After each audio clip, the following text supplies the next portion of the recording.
What's up, everybody? I'm John Henry, Executive Director of Both Sides of the Conversation. Today is Sunday. So you know what that means. We're going to have another Sunday conversation today. We are talking about the man's Untold Yearnings. I don't know. Last week we had the ladies on talking about something about Venus and what they wanted and desired.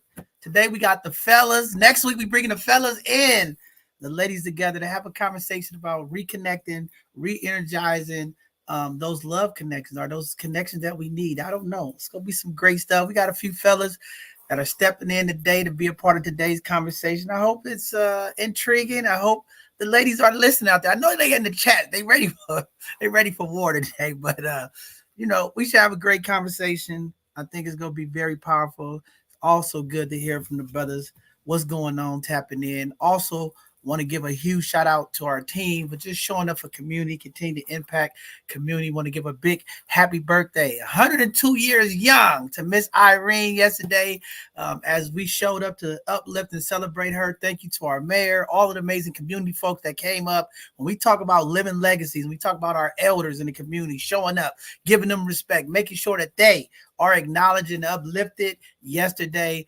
102 years young. She was appreciative and just happy and delighted to see community out to celebrate her legacy. Again, we kind of continue this Women's History Month to continue to uplift all of the amazing and phenomenal women of our community that are making history, breaking the ceilings, doing amazing things to impact community and give them their true flowers while they are here. So we are excited about that as we push forward in this political season. Things are heating up. Things are happening. Community, make sure you pay attention. Make sure your voice is heard as we continue to push forward and uplift the people. I don't know. I'm a little tired today. I've been up running all crazy for the community, having a great time, but I'm happy to be here and be a part of today's conversation. So with that being said, Sister Ayo, what's going on? Sister, how you feeling today? I'm great. It's a great Sunday, relaxation, had a good week. Back with the boots running at work. So just trying to get my bearings. Good afternoon, community. That's what's up. Happy to have you here, a part of this conversation. You the only lady that's on here this week. You are the queen of this platform. I don't know. Don't go off today. Okay, it's gonna be enough ladies in the chat trying to get us fired up today. Okay, we'll be nice today. All right, brother Mark, the voice is here. Ram, what's going on with you, brother? Bishop, as always, glad to be here. What's up, community? 100% love coming from Brother Mark. I'm hoping that this week's conversation goes a little different than last week. I hope the brothers, we really get an opportunity to talk about what we really yearn for and that it's actually heard. I just know that this conversation needs to happen in a way that helps us come together, and I'm hoping that's what we do with this week's conversation. Yeah, I gave you a little trouble this week. You know, we love Mark. He was on the Bishop punching bag Thursday night.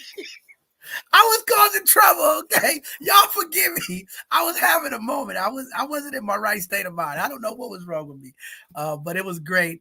And Mark took it like a champ, you know what I mean? And we just always having fun, uplifting the people of the community.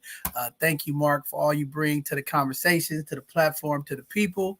It takes us all to make this impact happen in these perspectives. So excited about today's conversation. So with that being said, community, we're going to go ahead and jump into our news and events so we can get this much needed, heated conversation going. And I know I got some trollers out there. They trolling me already, but it's all good. I'm not going to do anything wrong today. I'm going to be all right. All right, Brother Mark, give us the news and then I'll get us into the events. Absolutely. Let's go ahead and get started with our first headline as we talk about the world's news. So this is the sober portion of the program. Our first headline reads, convicted killer to remain in prison after Governor Newsom's office reverses parole board decision. In San Francisco, Governor Gavin Newsom's office reversed the parole board decision, ensuring convicted murderer Royce Miller remains incarcerated. 17 years ago, Miller was in prison for the murder of 17-year-old Maxina Daner, a student at Lincoln High School. Her body was discovered in McLaren Park, and despite the parole board's initial recommendation, the intervention by the governor's office has denied Miller's release, responding to the shock and concern of Danner's family and the community. Also, in national news, top reasons Americans end up in the emergency room are revealed, and mental breakdowns have entered the top 10. Hospital emergency visits are on the rise, reflecting an aging population and decline in preventative care. Non urgent issues often overburden staff and delay urgent treatment. The top reason for visits is stomach pain, followed by chest pains, possibly indicating heart attacks. Shortness of breath, coughs, and fever also lead people to seek emergency care. Mental health crises have entered the top 10 reasons, highlighting the shortage of treatment options for those needing immediate psychological help. And in local headlines, San Francisco residents brace for another PG&E rate increase approved by CPUC amid protest. San Francisco residents face another PG&E rate hike. With CPUC approval and customer pushback, this hike following January's increase will add $3.65 to bills in April. Critics, decrying it as criminal profiteering, demand a halt, while PG&E cites recovery of wildfire mitigation costs. Despite PG&E's profits, consumer advocates challenge the justification, fearing exacerbated socioeconomic strain and calling for a reversal. And in local news here in Texas, National Guard helicopter crashes.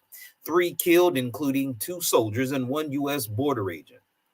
A National Guard helicopter crashed in Texas near the U.S.-Mexico border, killing 2 National Guard soldiers and a U.S. Border Patrol agent.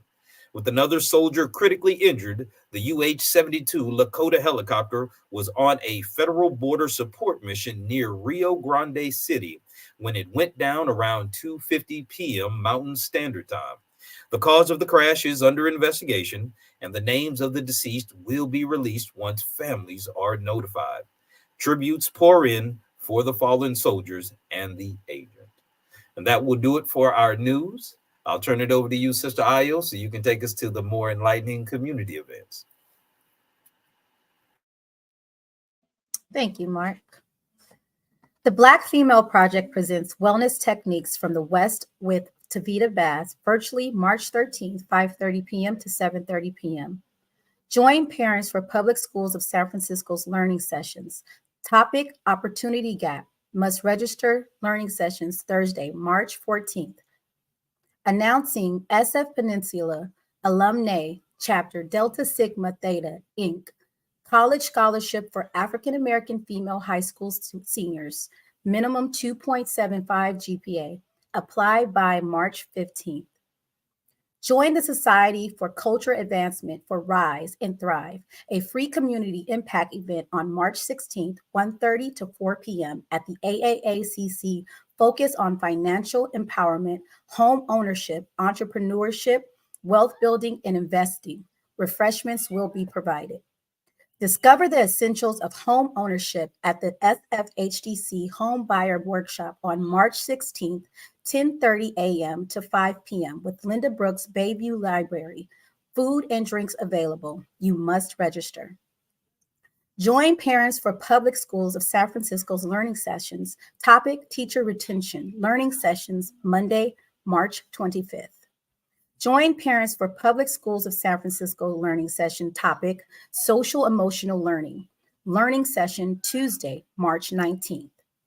Join the African American Parent Advisory Council for Camp Read a Lot, a literacy fair with free kits, books, and s'mores on March 21st, 5:30 to 7 p.m. at 1520 Oakdale Avenue.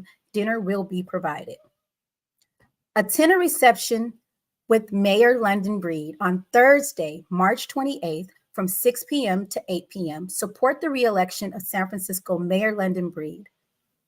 Enroll in NAMI SF's free 8-week course advocating for young Black child, March 7th through May 2nd on Thursdays from 6 to 8 p.m.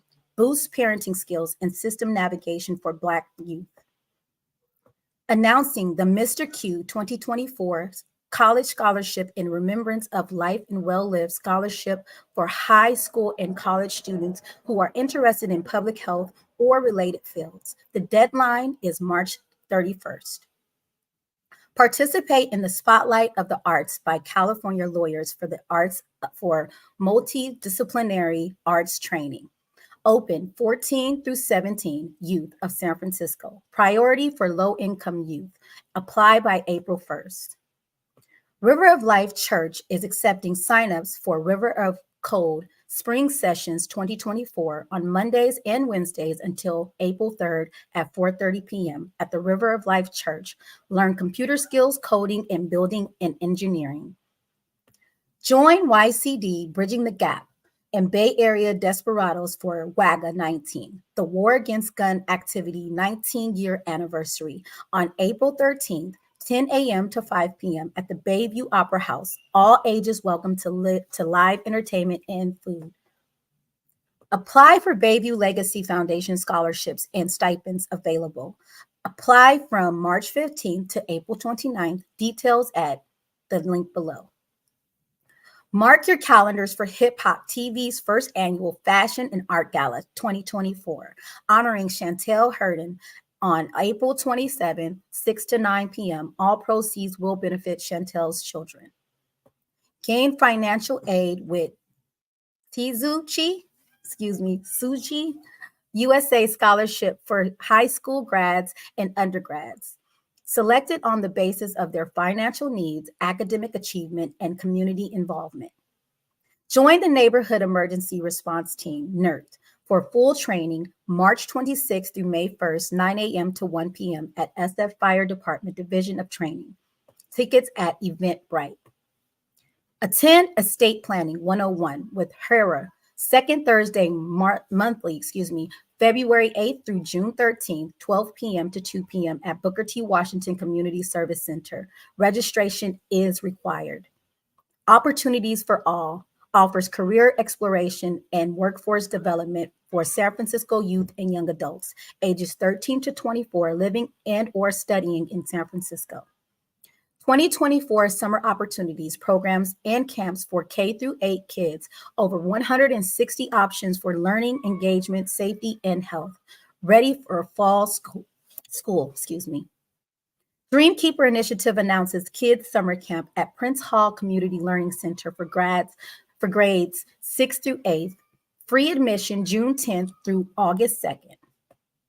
DCYF Youth Opportunities, ages 14 to 24. Explore the opportunities for Youth Portal for summer jobs, internships, and more in San Francisco, ages 14 through 17. Watch for paid summer jobs opening this March.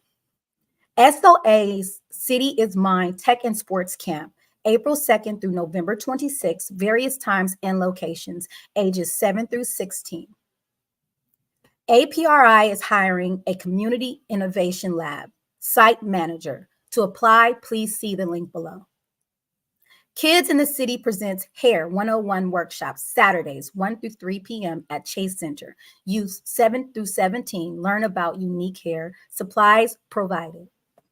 Join SECC at Hungry Cafe, 8 a.m. through 4 p.m. for co-working, eatery, and social space with delicious bites and local coffee at Southeast Community Center. San Francisco OEWD and Renaissance Entrepreneurship Center offer business support services for small business entrepreneurs in Bayview and Fillmore, San Francisco. Join the dream team to buy, sell, trade, size swap, and co-sign sneakers below market rate. Minding Our Black-Owned Business initiative by BWOPA Tile honors Black women entrepreneurs. Nominate a favorite Black-owned business. DKI's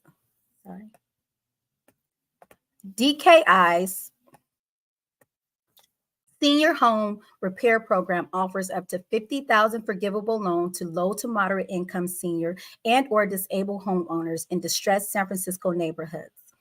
San Francisco Human Rights Commission holds regular bi-monthly meetings on the second and fourth Thursday of each month at 5 p.m. in San Francisco City Hall Room 416. Attend in person or via Zoom. Fathers to Founders Child Support Clinic every Tuesday and Wednesday, 11 a.m. to 2 p.m. at 232 6th Street in San Francisco. Get guidance on child support debt, license holds, custody, and visitation rights. DKI's Down Payment Assistance Loan Program offers up to $500,000 for down payment assistance and up to $30,000 for closing costs. Connect with a housing counselor, lenders, and/or realtors. Walters Wellness Group hosts Sip and Paint Center every first, third, and fifth Friday.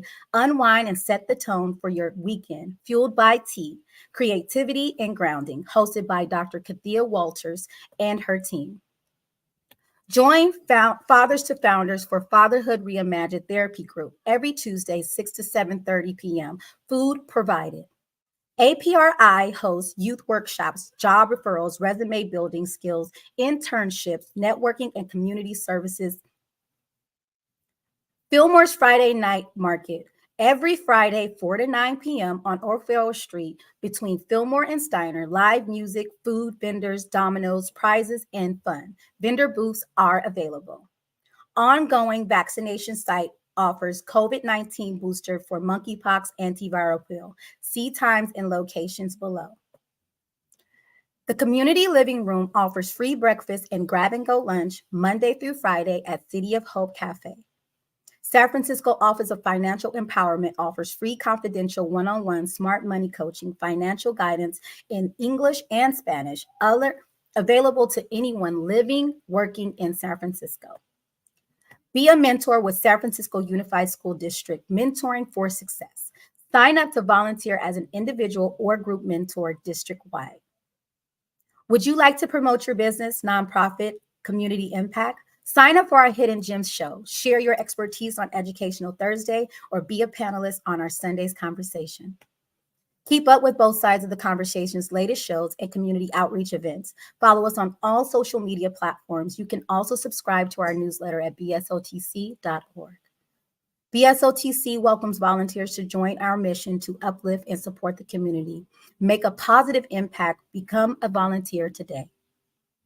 BSOTC invites your support for our podcast and community engagement. Please explore our donation links. Your generous contributions will greatly aid us in enhancing our programming. We would love to hear from you. Let us know how we're doing and what topics you would like to see included in our shows. Please take the survey below. We would like to take this time to acknowledge the Dreamkeeper Initiative and its support for BSOTC's programming and San Francisco's diverse Black communities. To learn more, please see the link below.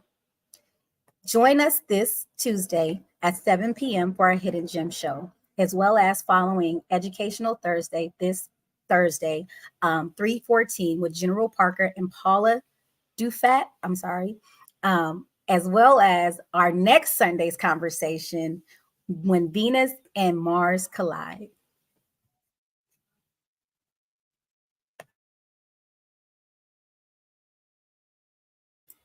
All right. Thank you, Io, for getting us through today's events and announcements. I don't know, my soundboard is acting up. I was trying to give everybody a round of applause, but it's not working today. But it's all right. We'll get through today's conversation. Brother Mark, if you could go ahead and give us a little bit about the intro and stats for today's conversation, then we're going to bring up these phenomenal brothers to have today's conversation. Absolutely, Bishop. Well, today we explore the hearts and minds of men in our community. We aim to shed light on the desires, hopes, and aspirations that men often keep hidden. We're turning the tables from last week's focus on women's perspective to examine the other side of the equation. So join us as we uncover the untold yearnings of men and foster a deeper understanding between the sexes. Now, just a couple of statistics to help us frame our conversation. One, according to the American Psychological Association, only 26.4% of Black men seek mental health services compared to 38.5% of white men. And a study of the CDC found that Black fathers are more likely than fathers of other races to be involved in their children's daily lives, such as helping with homework and bathing. And research published in the Journal of Marriage and Family suggests that relationship satisfaction among Black couples is influenced by external stressors, such as racial discrimination and financial strain. And finally, The Pew Research Center reports that in 2017, 24% of recently married Black men were in interracial marriages compared to 12% of recently married Black women. So those are the stats to frame our conversation. I'll turn it over to you, Bishop, so we can get our panelists on. Man, let's go ahead and bring up these brothers and have today's conversation one at a time. Ladies, be patient, okay? All I can say is be patient. First of all, I'm gonna bring up my guy, man. You know, can't nobody out dance, outshine, outthink this brother right here. Want to bring up my brother Rico Hamilton. He always here, keep the conversation lit and make sure things is happening. I'm sorry, my soundboard ain't working. I was trying to get you a round of applause, man. What's up, Big Rick? Oh, nothing much, man. I'm just happy to be on the show to talk about, some of the yearnings that Black men have and give a perspective where, our women out there and our young men can hear. It's okay to talk about certain things that we hold inside. Most definitely, most definitely. All right, we're gonna bring up this other king, brother Matt. Welcome to both sides of the conversation, King. How you doing there, brother? I'm good. I'm good. Glad to be here again for another conversation. I'm curious about what happened last time. Y'all said it got a little spicy. maybe I'll get some YouTube clips up, some short clips of what the ladies was asking for. They was very simple. They just said they wanted men to listen to them. That's all. They want us to listen to their conversations, their needs. I told them get to the point. We don't need to hear the 50-mile story, but I don't know. We'll see. But glad to have you back, brother, to be a part of today's conversation. I think this is important. We're trying to fix this crisis that we have in the community when we talk about Black love, Black relationships. I don't know. Women want to hear what men have to say. Women, we go see what everybody feeling today. All right. Last but not least, y'all see this brother on Instagram. He's doing all kind of skits, making jokes, having fun. He's been around a long time. My brother Wes, big body. Welcome to both sides of the conversation, brother. How you doing, sir? How you doing, man? You ready for today's conversation? I know you got some insight, some perspective you want to bring. I think it's important that everybody get an opportunity to talk about some of the things that they need and what they're looking for. So, with that being said, all right, we're going to do this popcorn style just like we did with the ladies. Ladies is in the comments, okay? Y'all got to be patient, ladies. Brothers, check the comments. We'll get them up on the screen. We know the Beyonce bees are buzzing around. Their ears is up. The yellow hornets is around, okay? I'm just telling y'all. Be careful. They sting, all right? All right. We're going to start this off a couple of ways, right? We know we're talking about what the brothers want. When we look at what's going on with the stereotypes of Black men, when we look at the trauma, when we look at some of the things that impact Black men, and we talk about the emotional intelligence of Black men, we talk about our beings as men, when we talk about what's going on in society, what's going on social media, the truths, the forbes about things, when we talk about being a man and masculinity, it's a lot of things that get added to being masculine men. The term toxic masculinity is thrown out a lot. But when it comes to dating, when it comes to marriage, when it comes to relationships, there's this thing that a lot of men just want, right? Sometimes when you start off, everything is happy and good, and you get 12, 14 years and you're like, man, I need a change, but I can't have that conversation. It's difficult to have these conversations sometimes. And then, just want to get a perspective from the brothers, because I know a lot of men are not vulnerable enough to come on and speak. I reached out to a lot of brothers. I don't want to say anything. But because we all connected with other fellas in the community, barbershops, we have these conversations. I'm hoping today that we can shed some light. We're not trying to be disrespectful today. We're not trying to bash women. That's not what it's all about. We're really trying to have a perspective, because I know next week's show, trying to have the brothers and sisters talk, it can be hard to, move the conversation along because everybody's so passionate. But we let the ladies speak first about what they're looking for and their desires. Today is our time. So just want to open it up, talk to the brothers, and, the ladies are listening. So the floor is y'all, whoever want to start off. What are we yearning as men? What are you hearing men are yearning? And how do we move this forward for the ladies out there listening, brothers? Anybody can jump in and start. Come on. Well, I'll start. I say that one of the things that men yearn for is just happiness and peace. Peace it comes in a variety of ways, especially at home. Our peace of mind is everything for us. Because I did hear Mark throw out those statistics, and a lot of times we do deal with a lot of things, and we don't have those mental health services. So when we get home, we don't want to have to battle with things that we're already battling with outside the home. So we have a dual battle, and a lot of times that's why a lot of relationships don't work, is because the battle, it continues not only in the communities, at work, and all the things that we're dealing with. We got to go home to someone who we also battling with. You know what I'm saying? So I've been married for 20 years, and in in the growth of the relationship and the growth of the marriage, those were things that we had to kind of like have conversations about. Is, hey, when we get home, sometimes it's just framing it in a way where a person can understand it. Because I used to always say, I need, I need. And then I start realizing she don't hear the I need. Let me say we need. You know what I'm saying? So that way she can understand it in the way that she understands things. So, and then we started to build from there. But happiness and peace is a big thing for men. Our peace is everything. And if we can't get it at home, a lot of times we'll find it elsewhere. Can I ask you a question real quick? Yep. Did When you was in the household, did you feel like you was appreciated? Um, not in the beginning. Not in the beginning. I think in the beginning, how we are all taught, especially in our communities, we hold things based on how we perceive it, right? So like how I was raised, I perceive things based on the bubble that my mom and my community kind of raised me in. And that bubble most times was, we appreciate mom on Mother's Day, we give her the world. On like certain things we just do for our women, right? And on Father's Day, they go get us a bowling ball, but we ain't never bowled, right? They give us a golf club, but we ain't going golfing, right? They do things that we just sometimes don't understand, and we like, you know what? I'm not being appreciated, and we don't feel that. And sometimes we just be quiet about it. And I felt like that for like the first 5 years. And then I start speaking up, saying, hey, look, I'm going all out on all my kids' birthdays. I'm doing all I can. I'm taking care. I'm the provider. I'm doing everything I'm supposed to do as a man.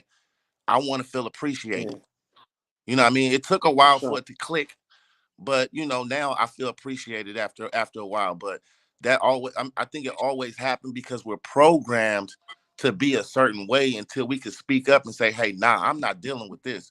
Y'all gonna appreciate every little thing that I do. So for my birthday, Father's Day, I tell them I'm not accepting none of them weak old shoes. I'm not accepting nothing. That ain't what I know I deserve.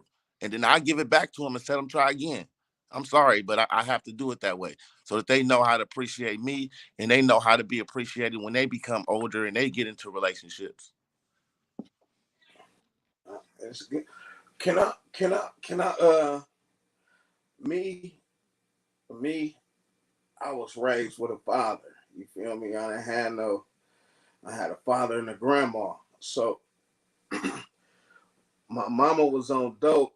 So my pops, he can't read or write, but he get custody of me and he moved me. You know what I'm talking about? He moved me so I could have I could have a little action at life. It seemed like, you know what I'm talking about. But when my pops do that, he lightweight pimping. He's selling work and he got his own. You feel me? And he by himself with his son. And at this point, like I said, he can't read or write. So I'm looking up to, like, this my pops. Like I said, he doing his thing. And it's just me and him. So I didn't realize it until I got older, because I didn't realize a lot of stuff until I got older, until now. See, like, and what I see today, he really did his thing for a person who couldn't read to get custody of his son and take him somewhere else by himself. You know what I'm talking about? That's rare. You feel me? And he helped save my life. But as you get older, I got older and we kind of got separated, and I started seeing different things. You feel me? So I really didn't have the mother love. I had the grandma love, like the survival love. You know what I'm talking about? Because people don't realize everybody ain't raised up on love. You got a lot of people raised up on survival. So when you being raised up where you got to survive, that is different than being loved. Where you get the kiss on the forehead, you get tucked in at night. A lot of us didn't have that. So me growing up, not to get off topic, is that me seeing my father doing everything, you feel me, for his girl, and it seemed like that's what I had to do, you feel me? And sometimes in certain situations, some people don't appreciate shit, you feel me? Some people feel like it's an obligation for you to do it if you're in a position to do it. You know what I'm talking about, Eric? And sometimes people feel like you owe them. You feel me? And like my favorite holiday ever now is Father's Day. So like he said, he for his birthday and this and that, I'm gonna accept anything because whatever it is what it is. I appreciate it. Sometimes we don't get what we want. You know what I'm talking about? But it's the thought that count. But me, I always feel I gotta provide. Me as a man, and sometimes us as being as providers, sometimes we feel we don't get enough credit. You know what I'm talking about? And like he said, I feel him. I ain't got no job, but I'm gonna make sure I'm gonna provide for my family. You feel me? And sometimes, that's what it gotta be. And then sometimes us as males, we expect more. We expect a lot. You feel me? But the world different now. We got ladies that's construction workers. We got ladies doing all this type of male stuff. You feel me? So, females got a little, they kind of got a different mindset, and it's different. We can't compare what's going on today to back in the days how I came up. It ain't like that. We got niggas that don't even take care of their kids because they can't get along with their baby mama. You feel me? That's not right. But some people feel like that's what it is. You feel me? But I just was just giving my little input. I ain't trying to take too much time. That's all. Let me ask you a question, Wes. Do you Yeah. feel the absence of your mother has had an impact on the way that you love and the way that you have relationships with women? Hell yeah. Hell yeah. Because in my relationship, not even in my relationship, far as me being like having other relationships, in every relationship that I have, I'm looking for a mother in a relationship to take control, to make me feel loved like a mother. You know what I'm talking about? And sometimes you ain't gonna get that, but that's what I was looking for. You feel me? And not like that, sometimes I can't do nothing without a woman. Sometimes I feel like that, to keep it real. And my girl, my wife right now, she done put me in a lot of good positions and showed me a lot of stuff and my sister as well, as I don't know where I'll be at if I, you know what I'm talking about? But like I said, hell yeah. Hell yeah. Because if I want to feel love like that. I want that mother love that I've been missing, that I never had. And sometimes you look for that into your mate. You feel me? To get a little bit of that type of little mother love. But that affected though a lot, for sure. For sure.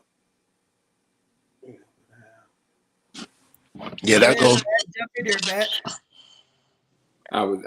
He was answering the question. I was going to tag in about that. I was going to say I feel like he was articulating, Brother Wesley was articulating how this affects how he looks at relationships. Like in general, like he's going to provide. He's gonna just do because that's what he saw from that idea. If I got family, I got anybody, it's provide. And there's been some recent things talked about. There was that I don't know how to say her name, Ayana Van Zant with Nick Cannon, and it was amazing to see the comments from all the women that were like, well, this is it, that, like it don't matter, like really dismissing what was being said. And I think when I heard it, I was just like, yeah, I'm in a space in my life. I feel like that's literally where it is. Like a lot of pull, a lot of I'm kind of in a space. I'm just chilling. I'm really relaxing. I'm good, and somewhere in there, there's like that. Okay, yeah, that's a nice guy. That's somebody I want to get to know, and because there's an approach, it's like I'm supposed to recognize you recognizing me, and I'm just kind of like I'm just in a space where like I see you, you're cool, you're kind. I just don't want to take that on. A lot like what both Wesley and Rico are saying. Um, there's responsibilities in 20 years. There's been a lot of sacrifice. There's been a lot of resources. There's been a lot of time and space that's been given, that's been taken, that's been marginalized, or not marginalized, but it's been changed. It's shifted. The way he does his everyday is not the same as it was yesterday. He learned something yesterday that he now does differently today, right? And he's been married 20 years, right? So you got that going on. You Brother Wesley, he's like, look, I'm here. I'm just doing. And I respect and take on kind of some philosophy of both of those. And I'm asking myself, like, am I ready to take on that responsibility, take on that load, take on that shift? Am I ready to accept that modification? And the answer is no. Right? Just for where I am in my life, the answer is no. And articulating that, or being heard on that has been probably one of the biggest struggles I've had in these last 3 years. Just really like I'm just really good right here. Just being kind, just being cool, and that space not really being respected. I think that's where I am. Wow, that's pretty deep. I mean, I like how Wes put that too, because I know a lot of times people are dealing with that, you know, and we talk about men as a whole, collective as a group. There's so many different type of brothers. And then, like you said, how do we show up, right? And I don't think there's enough man support groups. There's not enough mental health support services. There's not enough things that men get to be able to be men, to be vulnerable, to speak their truths, and have support from community, right? Because I think it's a culture shift that needs to happen. You know, and some women think that a man who looking for his in a relationship, a mother might have offense to that.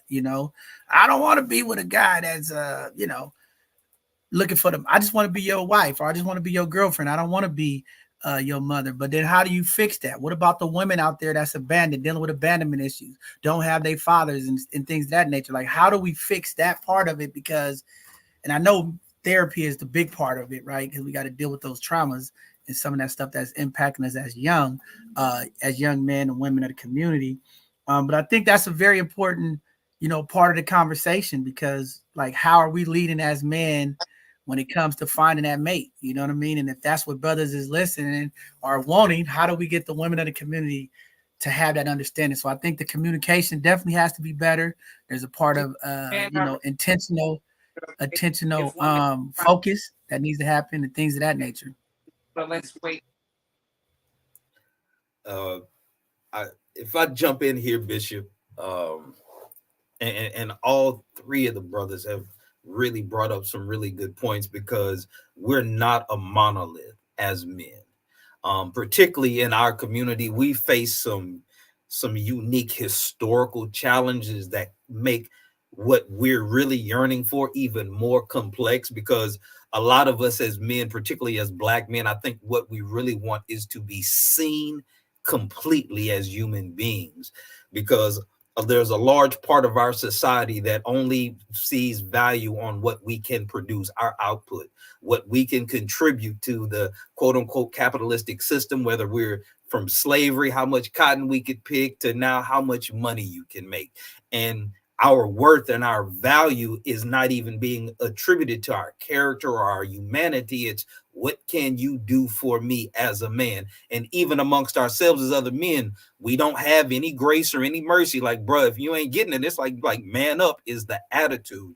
And like, we don't we've internalized the outward voices and the narratives so much to where not only is it hard for us as brothers and men just to speak to each other with some respect and kindness when we see each other on the street, but when it talks about what we're really yearning from for our women, out of a survival mode, it seems like our women have actually not realized that they've been sold into the narrative, and now they do just as much damage with their words when they talk about us as if they're on the side of the rest of the world that already is beating us down. So when we're trying to have conversations and talk about what we think and what we feel, even in the comments, there was a woman that put in a comment, well, do your actions match your words? So even when we're just trying to express ourselves, we're still being like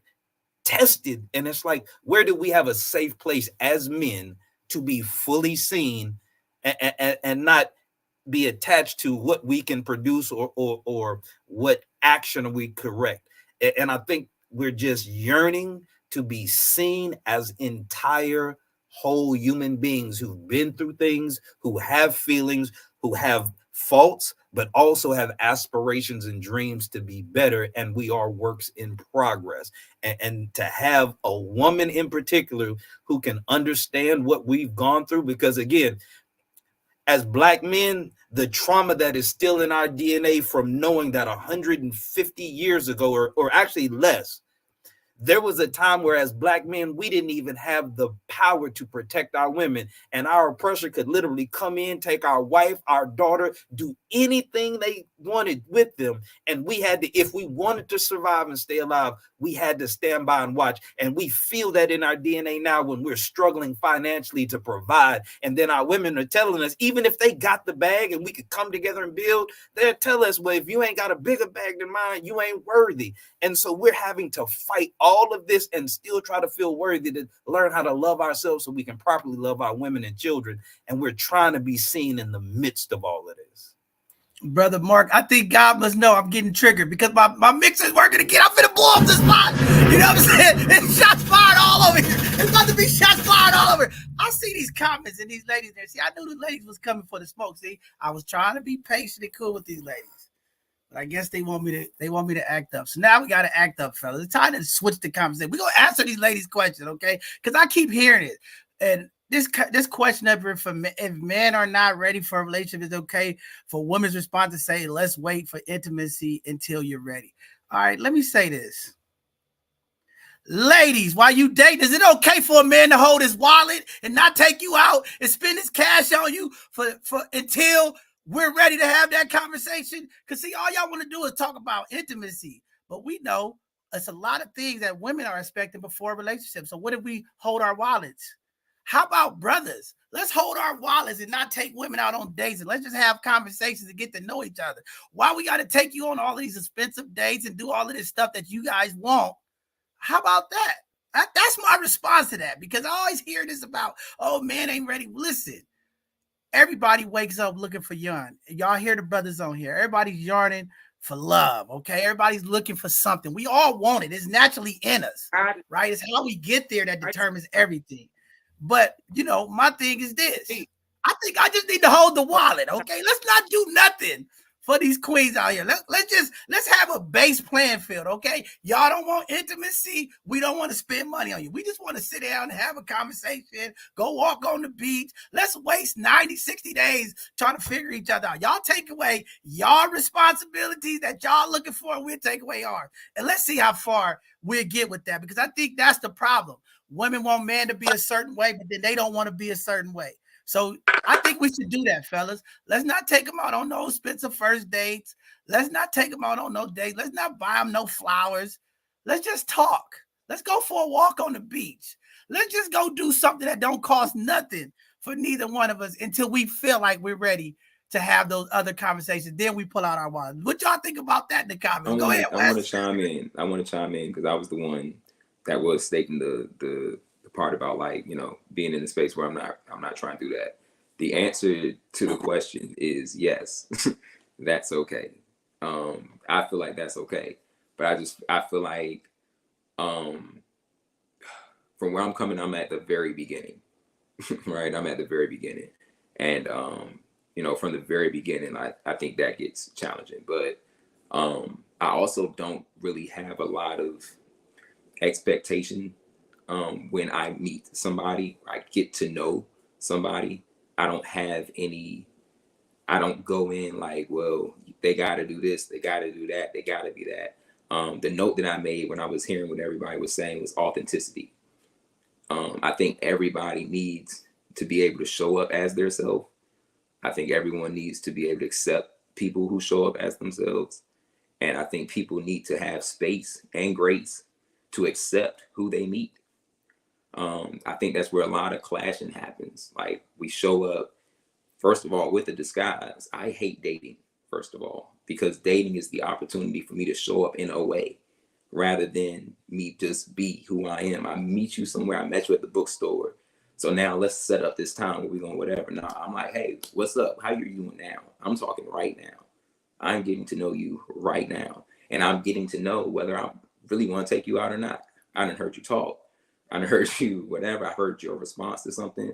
Maybe we don't have the same philosophies about some things. Maybe we chuckling and laughing about something that we have a connection on, but we don't connect on how we agree or how we feel about that. You're telling me things right now about yourself. And I have the ability to say, that's not okay with me.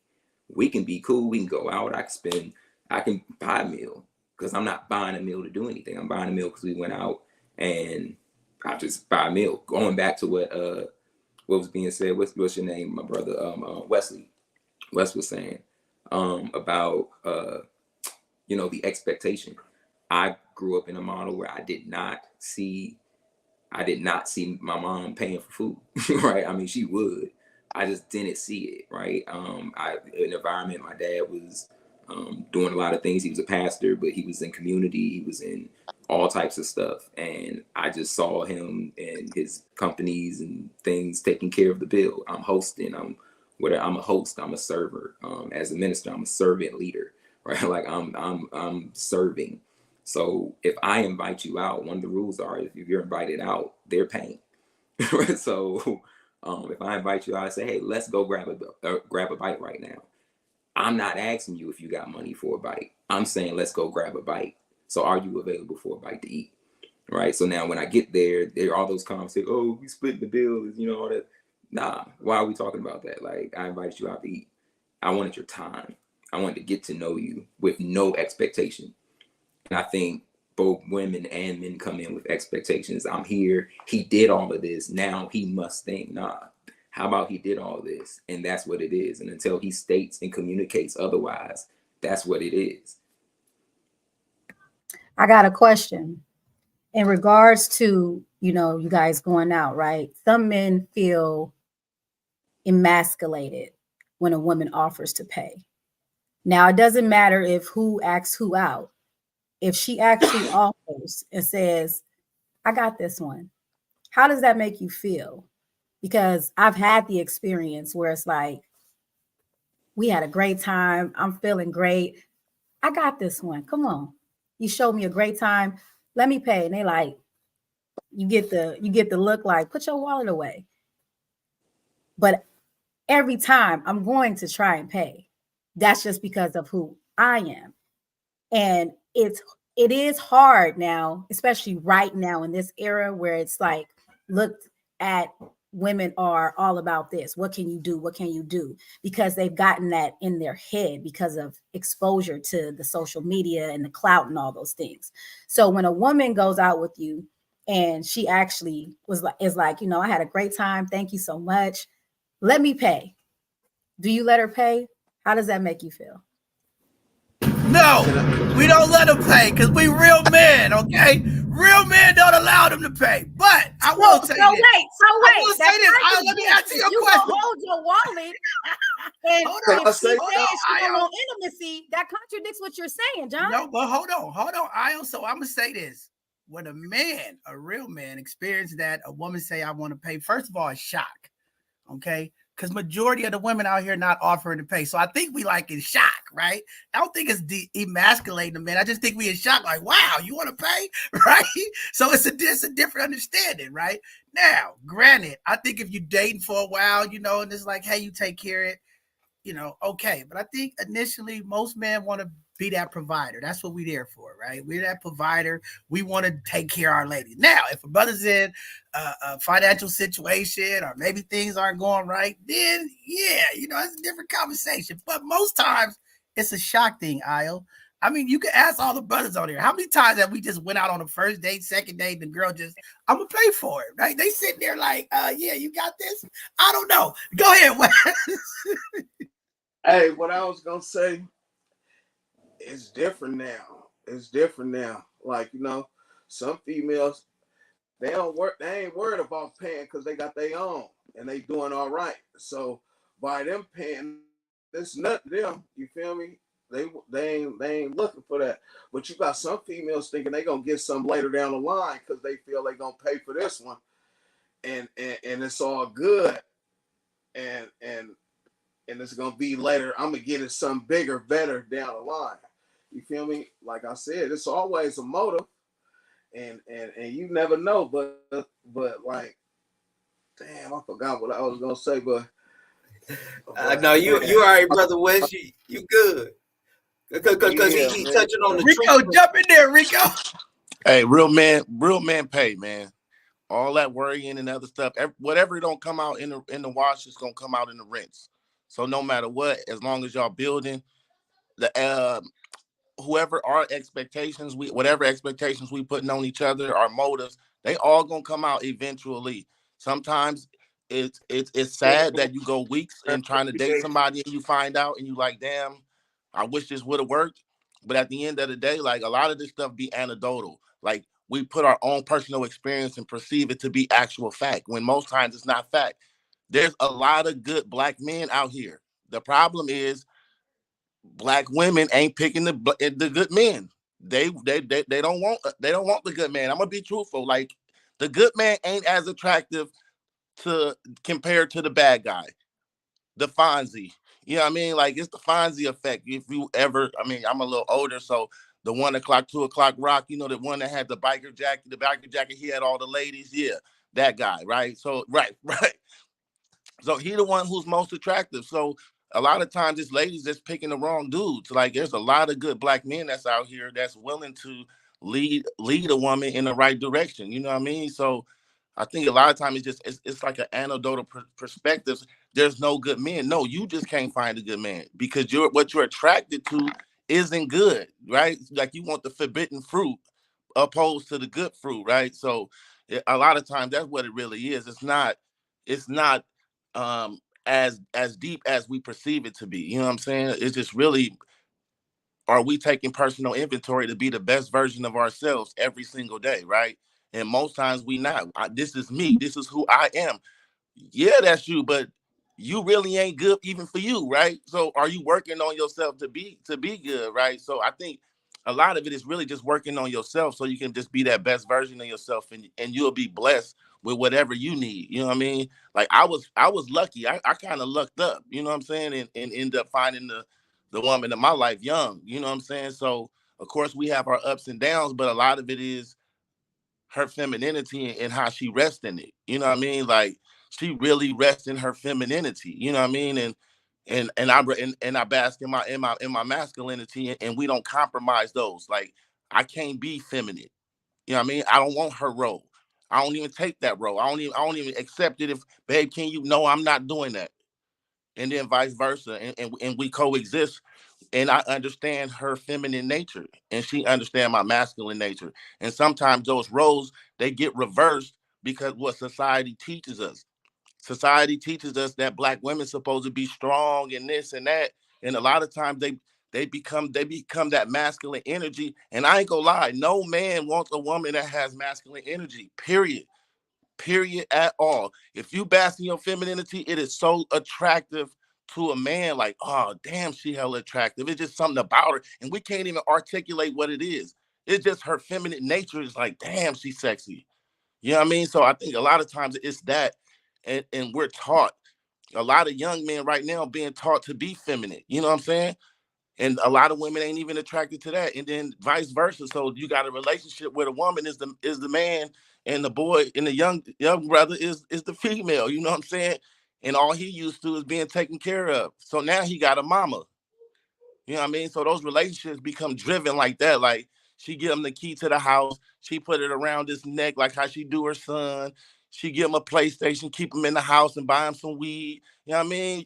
You can use my card. Like that's what the relationship become, right? But there's a lot of good men who's really ready to step up to the plate and really just, take care of a woman and really be there for her and really sacrifice everything. But it's really like I said, it goes back to taking personal inventory and just making sure we the best version of ourselves. Because if we're not the best version of ourselves, we can't protect nobody. We can't provide for nobody. We can't be what we say that we can be because we're not the best version of ourselves. So it really just boils down to taking care of yourself. We gotta blow it up. Rick dropping dimes on them. I gotta get to this question up here though, because I want all the brothers to after when West come back too. One of the ladies put in there about Appreciation. what do women want about what can women do to show appreciation? I want to hear from y'all. When West come back, I want to hear from West too. But when we talk about appreciation, what does that look like to you, brothers? When you say that, what can a woman do? I got 1,000 things. They not gonna like my response. I'm gonna let y'all blow up the spot. Let's go, fellas. I was gonna chime in when I about the pain piece and connecting that to the appreciation. I think when you show up as your authentic self and you all are being your authentic self in these exchanges. I think somebody said if they haven't offered to pay by a few dates and they don't like you, I can agree with that, or I can disagree with that, because in your authentic and showing up authentically, they might have seen or read something about you that says, I'm not going to offer to pay, because you presented yourself that men don't pay. She might have been listening to you and heard you when you said that and is acting on that. But that over time, you got to see that. It doesn't mean that she doesn't want to pay. It doesn't mean that she can't pay. It's just that she's reading you and she's doing whatever. A statement I say, there's a way to do what you want to do. There's a way to say what you want to say. But there's a way to, so with that, there's a way. I've been out, and one of the best dates I've been on, the person took me to a spot. They picked the spot. We went to the spot. We met at this spot. And they were like, I'm doing all this stuff. We da da da da da da da da. And they went to the restroom. And when they came back or whatever, I was like, yeah, all right, cool. We talked for about another hour and it was time to go. So I'm like, I see them packing up we talking good. We packing up the restaurant, cleaning up. I'm like, yo, we got to take care of it. I'm like, yeah, hand them the card. And they said, no, it's good. Right? Because she knew I wasn't going to let her pay. So she went to the bathroom. When she went to the bathroom, she had the person do whatever they needed to do and pay for the bill. Came on back, had the conversation. She knew I was going to be present. We were talking, and I was like, cool. I appreciate that, because that was tight. That showed you're listening. That showed that you know me. That showed I had to respect that.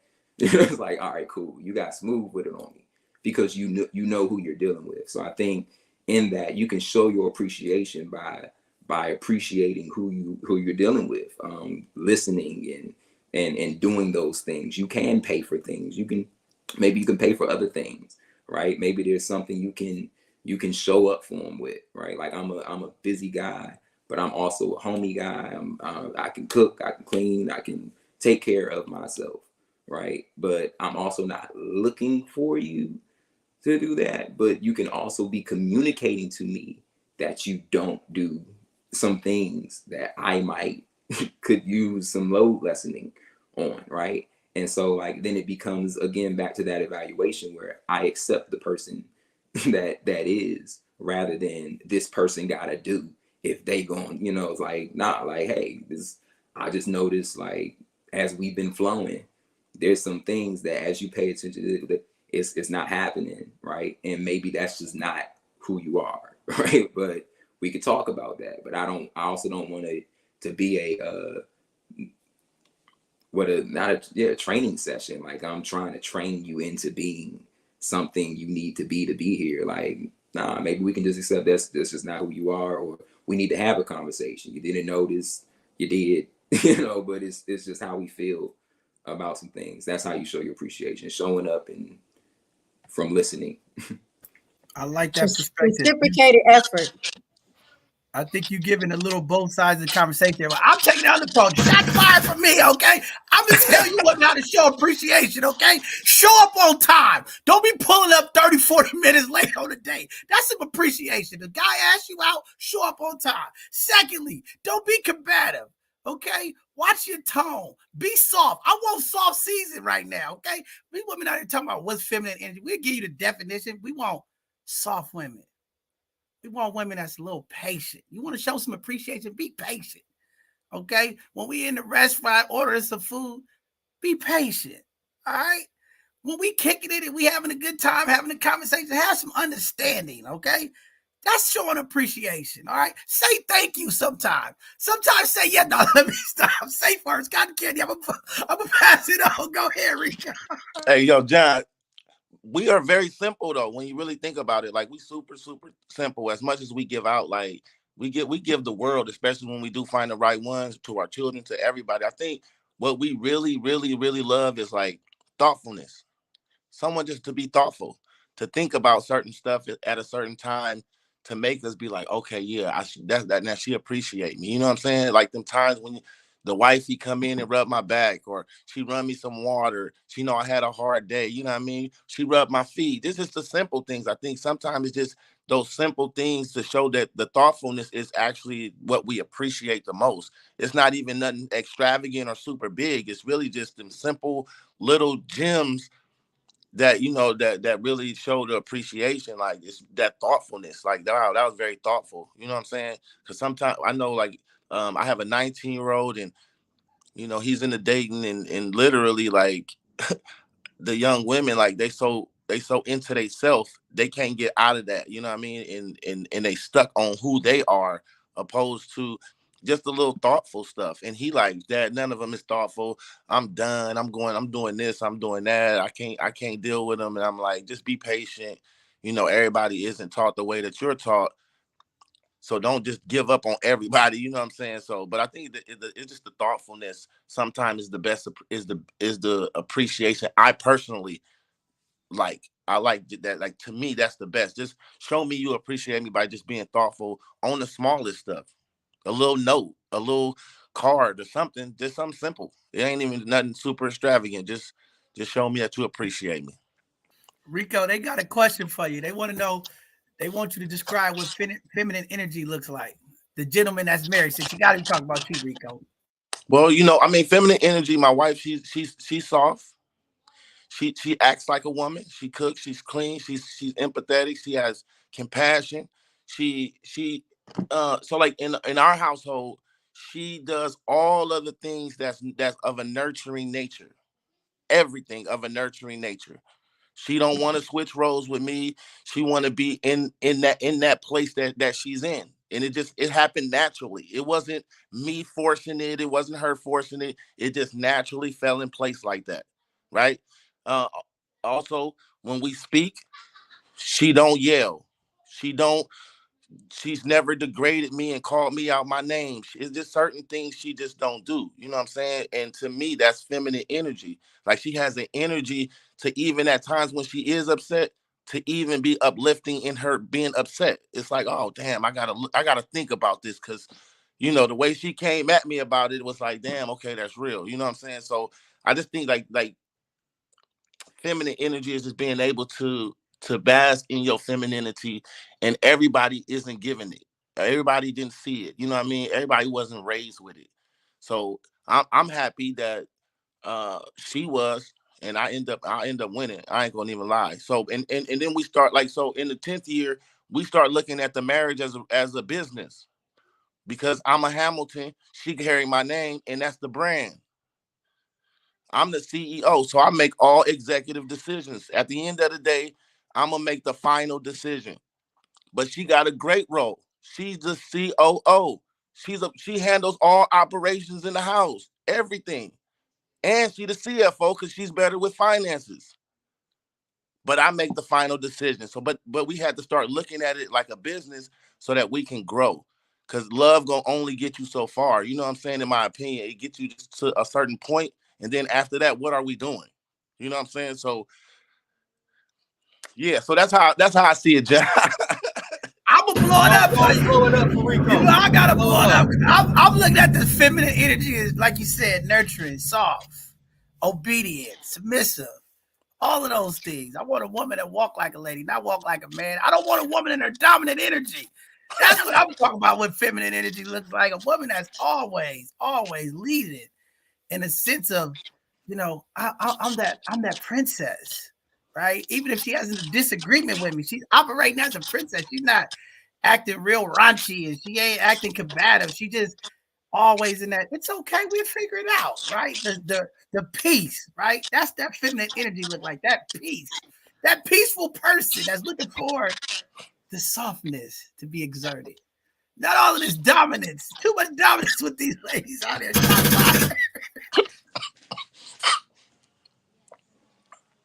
John, and part of it is when we say submit, we don't even mean bow down. Submissive is just being able to have an understanding of my nature. Just understand my nature, understand my role, and submit to that, opposed to me as the individual and bowing down to me. And I'm going to submit to you in terms of your nature. I understand your feminine nature, and I'm going to submit to that nature because I know that you feminine. And when you come to me with it, I'm going to submit to it. Right? Rico, they don't even know where they power at. That's the problem. That's why they don't know. First, they got to know what their power is. Ladies, figure out where your power is. Big West, come on, get in there, West. Hello. Yeah, we can hear you. We looking for some appreciation, West. The way the ladies want to know how can they show appreciation. What does appreciation look like to you? This both sides of the conversation, right? Off top. Man, I'm gonna keep it real. Some niggas don't deserve no appreciation because they ain't did nothing. They don't want nothing. They just feel like a female's supposed to just do it on the strength of hell nah. And I ain't saying that just to be saying that, but a person like myself that I want my dick sucked sometimes.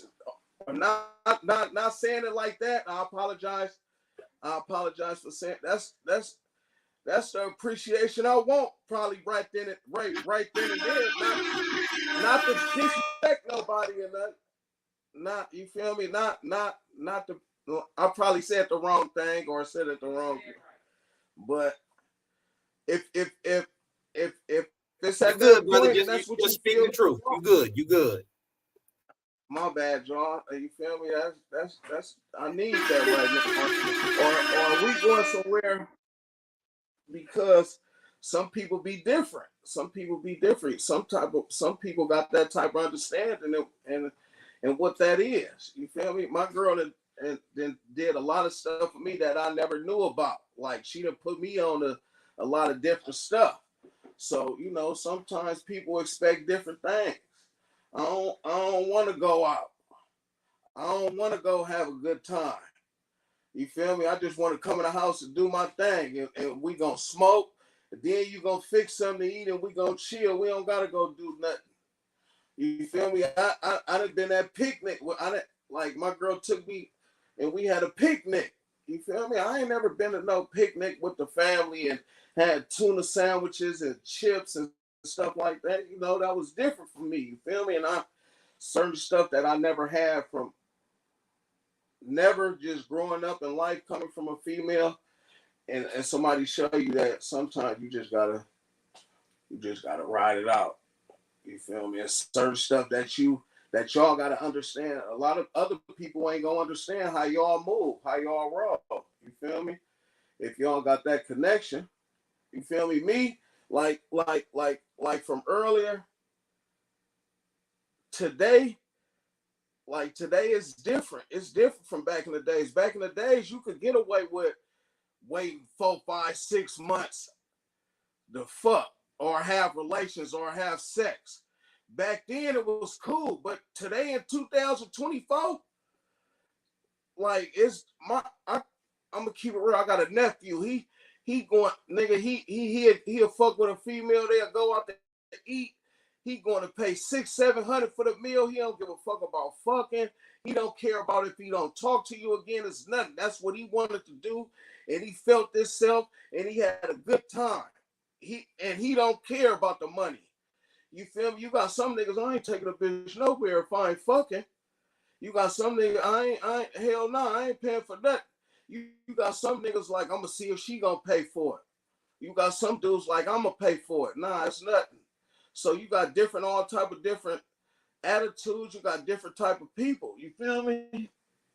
Like I don't know today, but today in 2000, you can't wait no 2-3 months for nothing in the world. That's too long. 2-3 months? Hell no. And then especially, and then hold on. But appreciation, I want to be felt appreciated. I want to feel. Oh, I want to feel like I'm the most up. You feel me? In my household, I want everything. You feel me? That's how I'm gonna feel if I deserve it. Some niggas don't deserve that. Some niggas just stare. Some niggas, some people just liabilities. You feel me? And it's be some females that be miserable. It be some females that's not happy with themselves, that's gonna accept anything just because the nigga there. You feel me? So it depends on who you got. I had, in my situation, I had a few dollars. I didn't have nowhere to go. My girl had somewhere to go. She slept in a car with me, but she could have went in the house. So why, when I'm up and I'm in a good position, why I ain't gonna look out? I don't care if we ain't together or not. Nigga, I'm always look out. This is my bitch forever. Some niggas don't look at it like that. Some niggas be in competition with they female. Some niggas beefing with they bitch inside the house. You feel me? How y'all gonna grow together? You got some females, you can't tell them nothing because they got their money up. You got some females treat they niggas like they boys because they're in a position. So you got all type of different situations, bro. It's both sides. Like the conversation. Hey Wes, I like that. I appreciate you being authentic and real. I know it's a little harsh out there, but ladies, but you know what? Real, and I ain't trying you gotta keep it real. I ain't trying to offend nobody. I ain't trying. I'm just keeping it real. You feel me? And that's how I be. It depends. It depends on what the position is. It depends on the situation. It ain't about the person no more. The times change. You feel me? It's 2024. Everything different now. We can't compare from 95 to 2025. It's no comparison. Everything different. You got females out here, man. It's different. I ain't gonna even go all up into it, man. I'm gonna just, I just want to. Thank you, Wes, for blowing up the spot. All my viewers have logged off. you with family, Wes. You good, bro. Go ahead, Rico. Go ahead, Rico. It's good. Yeah, no, I'm just gonna say that when you look at certain numbers show like what men appreciate, right? Mm-hmm. So when you look at a lot of marriages, the appreciation that most men in marriages want is sex. Right? They don't want their girl to, become the once a month type thing or every other month. Like, so like I think like there's a commonality in like what appreciation looks like for a man.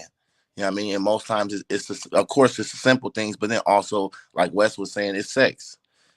You know what I mean? Just come to the house and out of nowhere do something that's out of the norm. I'll say it like that. I ain't gonna blow the spot up, John. No, blow the spot up, Rico. We on it now. Blow the spot up. I mean, I think one of the questions that we was gonna talk to about today was some of the unique challenges that men face building healthy relationships as a Black man. And, it's a lot of challenges, that we deal with, because there's so many opposing energies and forces against us as Black men. I mean, we still have to overcome, not to make excuses, but when you think about all of the challenges that we have to overcome, right? Like, how do we maintain, our not only being authentic, but our truthfulness in a way that we can still thrive? Because we got a crisis when we talk about love in this community, when we talk about finding relationships. And I seen in the comments earlier, me and Nicole talked about this, about, the environment in the Bay Area is a little different, but these same issues impact relationships all across the country. I mean, Black love is in crisis across the country. So I don't think it's just, the here in the Bay Area. I think it's all across the country. And I think a lot of it has been, by the pain and the hurt that everybody's been through. I mean, you got to think, if you 40 years old, 45 years old, or older dating, we've all been through some disappointments. We've all been through some hurt. We all been through some letdowns. We all have invested in something that didn't work out or pan out. And I think, the faster we recover from that, we can really push love forward, right? But there's so much hurt, right? And then our women in the community are building up these walls of resistance to the brothers because of so much stuff, right? But I think today, when we asking what men want, I think when we talk about how women receptance of men interactions, right? Because one of the things that I see is like our women. I'm just speaking on Black women. I'm not saying all women and all. I'm just gonna speak to Black women because those are the sisters that we're talking about. Our women are so hurt.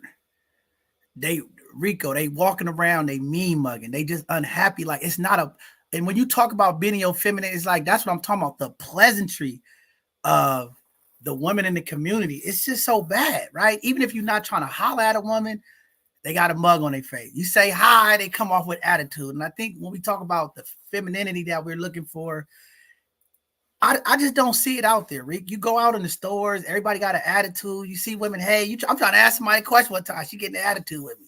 I got her. I'm like, I'm not even asking you. I'm trying to find out how to get to where I got to go, right? You walk down the street. Our sisters are not smiling.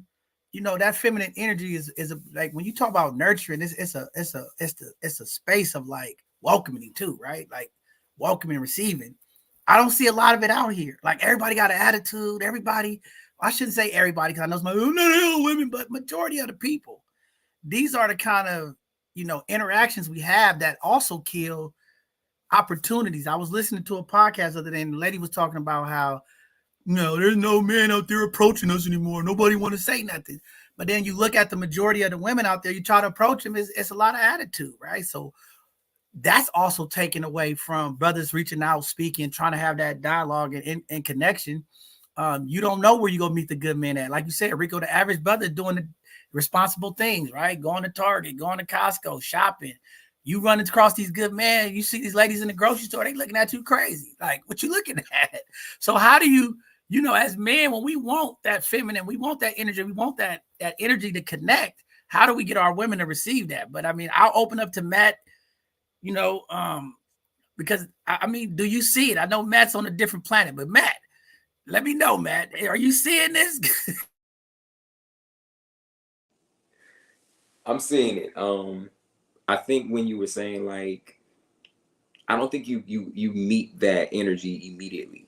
You can sense it, but I think with time you get to see just how, like, because every woman shouldn't be showing up, as they shouldn't be exposing themselves in a way that says, like, I am all of this either. But with that nurturing comes a protection that says, I'm showing up as myself, but I'm not, just like, we don't give everything away, right? We don't give everything away immediately. Like, we show up how we're supposed to show up. You can sense who we are, but you get to know how we are as we grow. So I don't know, like, I was hearing you say that, and I was kind of feeling that way. Like, I get you. I got a question to that, Matt. I got a question to that, Matt.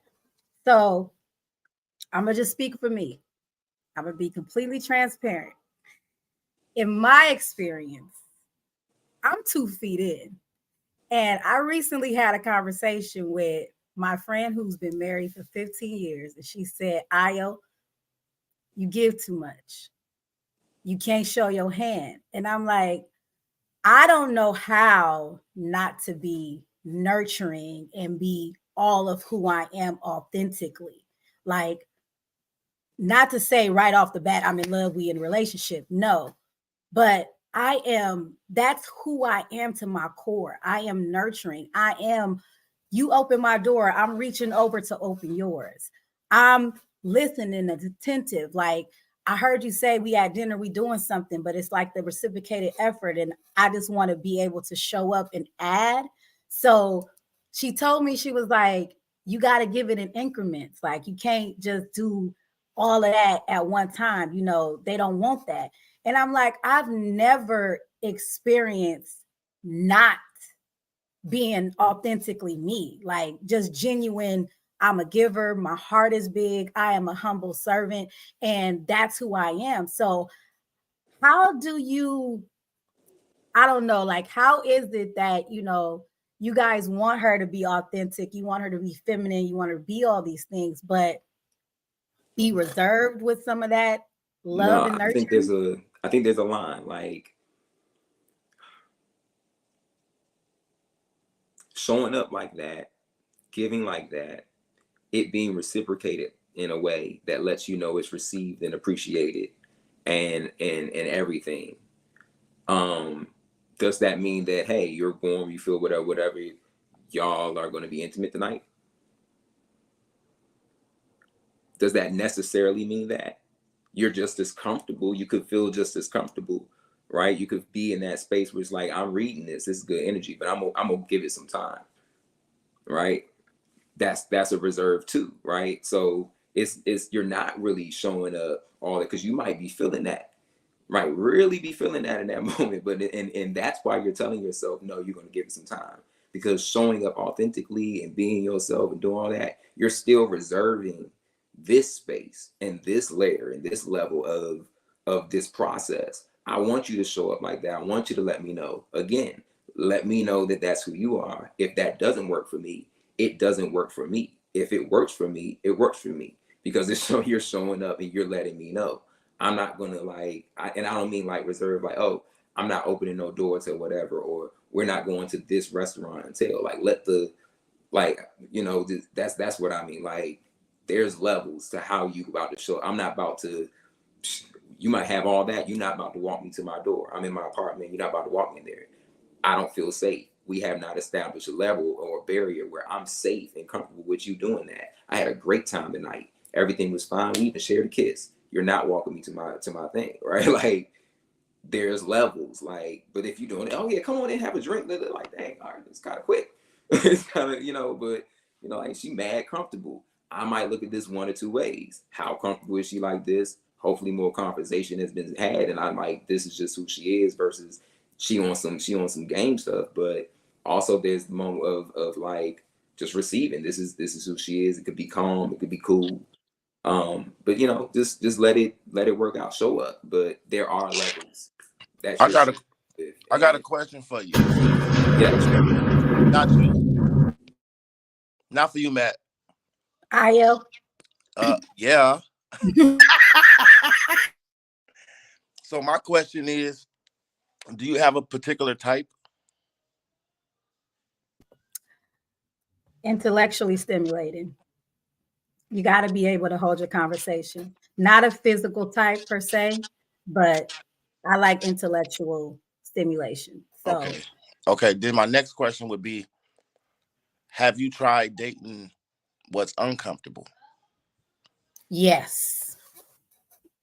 And how did it? I'm currently in that inner work stage of life. I just made 40, so it's a whole different trajectory on the dating scene in my perspective. Like, I boasted very proudly, my parents have been married going on 54 years. So the dynamic and the model behavior that I saw and who I was when I first started dating, opposed to who I am now, is something totally different. I respect and I appreciate what my parents had at when I was born. They had already been married 13 years.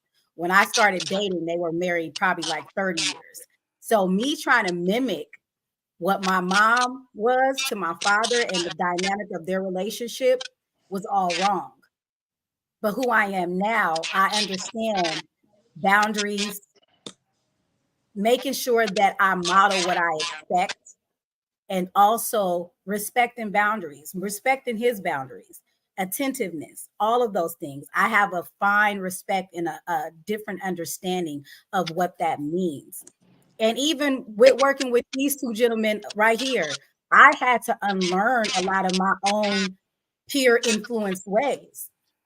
I grew up in a two-parent home. A lot of my friends didn't. They didn't have the dad at home. They didn't have that upbringing that I had.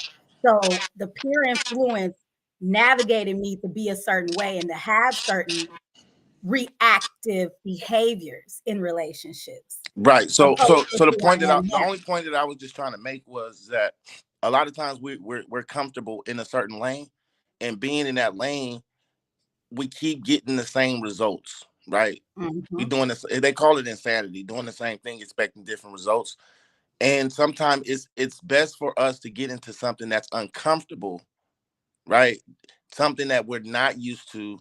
And most times in those situations, those relationships work more than the ones that we're actually used to, because we're used to getting something a certain way. And a lot of times with women, and I mean, I gotta say it, but a lot of women, they don't catch on until they're 40, right? I mean, and I'm not trying to say it as like, Rico. No, but you're I'm not trying to say it absolutely in a right, bad Rico, way. because I'm when just you saying said like it, when you a said, lot of times that happens, and by then I'm 42. Like a lot, like we gain value as we get older, right? So now at this point, are you in your peer group gonna be sugar mamas, right? right, Because but let me say one thing. When you said it earlier, how women say, all men ain't nothing, right? right, In my inner work, I had to realize I'm attracting a certain type.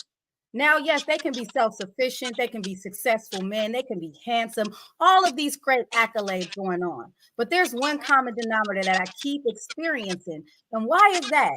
What's the common denominator? So I had to do this right, instead of projecting and saying it's everybody else. I had to do this.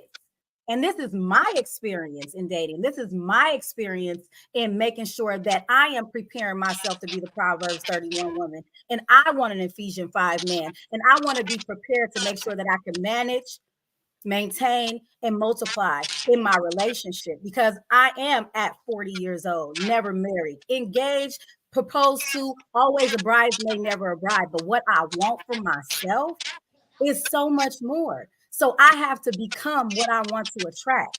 I have to make sure that what I'm attracting is not just an energy vampire, because who I am, I exude a light and I attract all types of people. But also with the good, there comes the bad, who will see that light and be like, oh, I just want to take. And that's what I've experienced. And once you've taken, because I'm so freely given of myself, because I'm a nurturer by nature, they want that. But as soon as all of that is taken up, I haven't voiced boundaries, nor have I set expectations and requirements for myself. Resentment builds in. And I'm 0 to 100. There's no medium. And how do you ever gain anything within a relationship if you have no medium, you have no balance? So I'm learning that, surrounding myself by wives, surrounding myself by women who have no problem with being submissive, with having those women to tell me, Ayo, shut up, listen. And I'm Hey, taking say it. that again. The woman said, shut up. Say that again. I'm taking it. And let me shout out my best friend, Princess, because she's been married 15 years and she told me that. I'm taking this. But some women can't take accountability. I, for one, can. And I want to correct the errors in my ways because I want to attract better. I want to let it be known. I want a relationship, and this is what I'm looking for. If that's not what you want, that's fine. But you just not my person. You're not a Keep bad that person. energy. You'll be married in 2 years. Trust me. Okay, Rico said it, y'all. Rico said it. Shots fired! Shots fired! Shots fired! When I tell these women to shut up, they always got a problem with me. Oh, you misogynistic. Oh, you got a problem. Shut up, ladies. That's what we want. You want to show appreciation? Close your mouth. All right, I got to get to Nikki. Nikki, you better be here next week. You in the comments are real heavy, Nikki. I need to see you next week. Okay, we're bringing the brothers and sisters on this platform next week. I want to hear because she been in the comments all last 2 weeks. Get your butt on both sides of the conversation. Come on up here. But I'm gonna say this, and she says she disagreed. People in the Bay Area in financial survival mode. I think Black folks as a whole in this country is in survival mode. The economic impact on Black men and women right now is at an all-time high. All of these tech companies, all of these companies laying off all these people, all of the financial market changes that's happening. Who do you think the first people to be impacted when those layoffs and those cuts happen? Black folks, right? And again, I have to disagree with that. I can't subscribe to that because I'm talking to people all over the country. It's the same thing. So you can't just say in the Bay Area it's in survival mode. If that's the case, that means every other state will be doing better. I got brothers and sisters in Atlanta, Chicago, Florida, Nevada. They got the same issues. It's the same issues. You can't say because of the financial cost is so high here in the Bay Area, that's why love is not working. When have we ever had a time in this country when Black folks weren't in survival mode? True. We've been behind enemy lines fighting for our humanity and survival for the last 500 years, but it's only recently that we've bought into this idea that our money is what makes us worthy of being together. So, Nikki, I hope I see you next week because I'm going to smash that idea. Our money is not what makes us worthy of each other. And that attitude, and unfortunately, it's a lot of our women who sold us out because Uncle Sam, they give them some Section 8, some food stamps, and bought into the narrative that your men ain't worth nothing if they can't produce nothing. But because they control the economic situation, they could manipulate it and drive a wedge in between us. And that attitude that Nikki is portraying is what drives a wedge between us even more. Because two people finances is greater than one person finances. Again, like we all got common sense. We know two is always going to be better than one. But when we didn't have anything, when we literally had to build from the mud, when we had to go play step and fetch just to survive, our women then understood the times that we were in, and they didn't turn their back on us, not even for a handout. So again, I understand the importance of economics. We need to be able to provide for ourselves. But if having enough money is the criteria to be worthy of having a mate, then what are we? We for sale? We talking about prostitution, or we talking about commitment to each other and building our families and community? I'm talking about women. Close your mouth. Women, relax. I'm talking about be submissive. Bow down and be obedient. That's what I'm talking about, ladies. All right. I want to say this, Io. First of all, and you know we've talked about this. Me and Mark have talked this about you. Okay. First of all, ladies, all the ladies out there that might have the same experience of Io folks trying to tell them how to be. First, always be your authentic self. It's your job to set the discernment and the decisions that you make for your life. The moment you try to be something other for somebody else, or you trying to be something because they say this, everybody's results ain't gonna be your results, right? So walk in your true self, right? When it's time, and ladies have to also remember, you know, what Rico said when they get in their 40s, they start understanding is life is like education. You know, to be a better version of you in relationships, you got to go through some stuff, right? And as Black folks, we got to stop thinking that God is always blessing us with a great mate. You get what I'm saying? Because we got this ideal in our culture and our community that, oh, God's only going to deliver me the good thing. No, God will send you some bad people too, because he wants you to learn, right? You keep having these hiccups because you thinking God will send you the right man. Sometimes he's sending you the wrong person so you can learn and build up your fortitude to deal so that you can get into your 40s and have better relationships, right? It's all about learning. every issue, every breakup, every time things don't work doesn't mean it's not a benefit for you. Sometimes you have to go through things, as they say, so you can have the vision to see, right? If you don't go through the experience, somebody tell you if you take 10 steps, you're going to walk off the cliff. If you never seen it, you're not going to believe it. But sometimes you got to walk off the cliff a couple of times. So next time you get in that relationship, you can say, hey, you know what? I know it's a cliff right there and I ain't going that way. You get what I'm saying? But those are the things that we have to do. But it takes togetherness, right? In order for the women to fulfill the man's yearning, for brothers to feel Venus and what their desires are, we got to have a level of openness, patience, and willing to be different. So I like that Io was talking about unlearning. I think a lot of these women need to unlearn a lot of things they was taught. That's what's setting our community apart. And right now, the influence of social media is really pushing us back, right? Because we got all of this foolishness, we got all of this gender war going on, we got all this craziness. And I like somebody put it, I think Hotel California put in there that, something about in the 90s, she was taught that she didn't need a man, be independent. And I think, Rico, faster as our women get back to like, I need my man, even if you financially independent, even if you got your own house, your own car, how do we get our women to get back into the mode of we need our man? And how do we get the man to get into the mode of we need our woman? Because we need each other. If we're going to change what's going on in society, what's going on in our communities, it's going to take black men and black women, Latin men and Latin women to come together to change this pain, to change the trajectory of what family looks like, what relationship look like, because we are ultimately responsible. See, we only in this bad space because the elders who came before us, I heard Wes said what they saw from their families, from their fathers, it rolled off into us. It's our job now as the adults of the community, as the leaders, as the wise folks who are trying to help fix this. How do we lead and follow by example? It's still not perfect, right? We're never going to be perfect. But again, how do we find a way to uplift each other? How do we handle ourselves when things aren't going right, when you don't get your way? Because a lot of this is tied to when you say no, right? A lot of this is tied to that bitterness of what happened before in the past, that unhealed trauma. You got people around here bitter, angry, jealous, envious. So a lot of times these women are in these good women ears saying, oh, don't be like this. You should be selfish because they want you to be like them. Because even though you might not be the way they want you to be, you still have emotion connecting with people. They don't got no emotion because they so cut off. Oh, I'm going to be like this. I ain't going to do this. And they missing out on everything. I don't know. I think these women need somebody to climb up the attic and fix the furnace. I think they need somebody to fix the garbage disposal. I think they need somebody to tell them no. Brothers, stand on your square. See, sometimes the very things that they don't want, we have to provide. Sometimes you have to provide that discipline. Sometimes you got to put your foot down.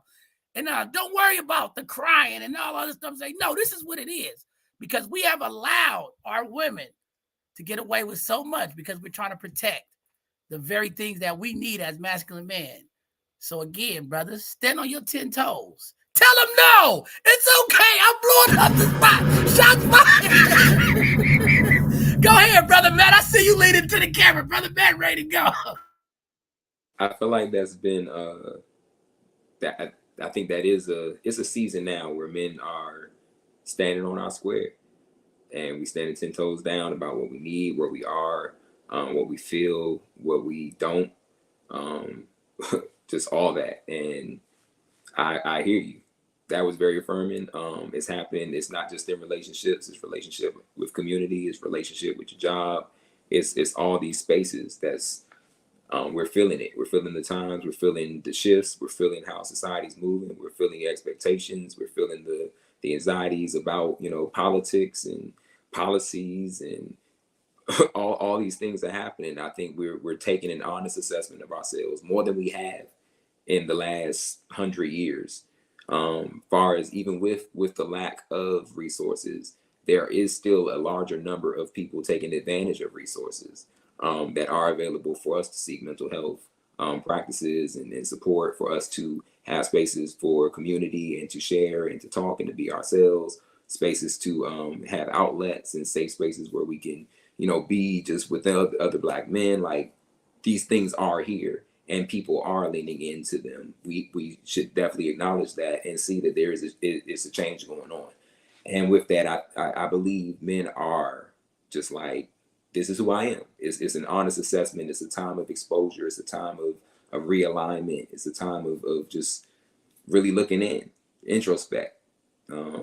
How you said that earlier, like I'm looking in, and what I've experienced lately has been I guess my straightforwardness with that has been the most shifting and detrimental to the shift of spaces. Standing on my square, I'm getting to see who really supports, who really sees, who really understands. Even just the slightest thing is like, I'm not going to participate in this if I don't da da da da da, or if I can't blah blah blah. If you're bringing me on for this, like versus I gotta support, I gotta do, I gotta show up, I gotta continue to whatever. It's like, nah, I don't have to do this.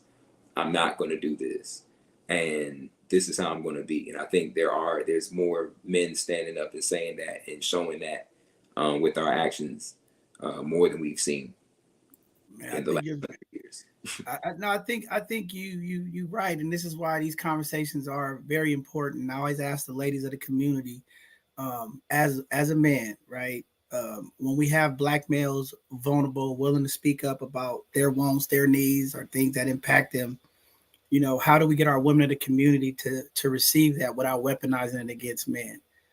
Because I think the more we don't listen and apply, we continue to shut the voices of the man, right? And this is why I'm always big on, like, we can't give women soft landings, because sometimes women have to receive from a man's perspective the way it is. If I always butter it up for you, if I always make it, then I'm not giving you my truth. It's a part of me that's like, I just want to tell you like this. So you got all these men who holding back because they can't even just, be able to vocalize what it is. I don't want to be in the box of how you want to receive it. I don't want to be in that box of like, how is it going to be comfortable for you? If you're that mate, if you're that person, I need you to understand this is not an attack. It's nothing personal against you, but this is what it is.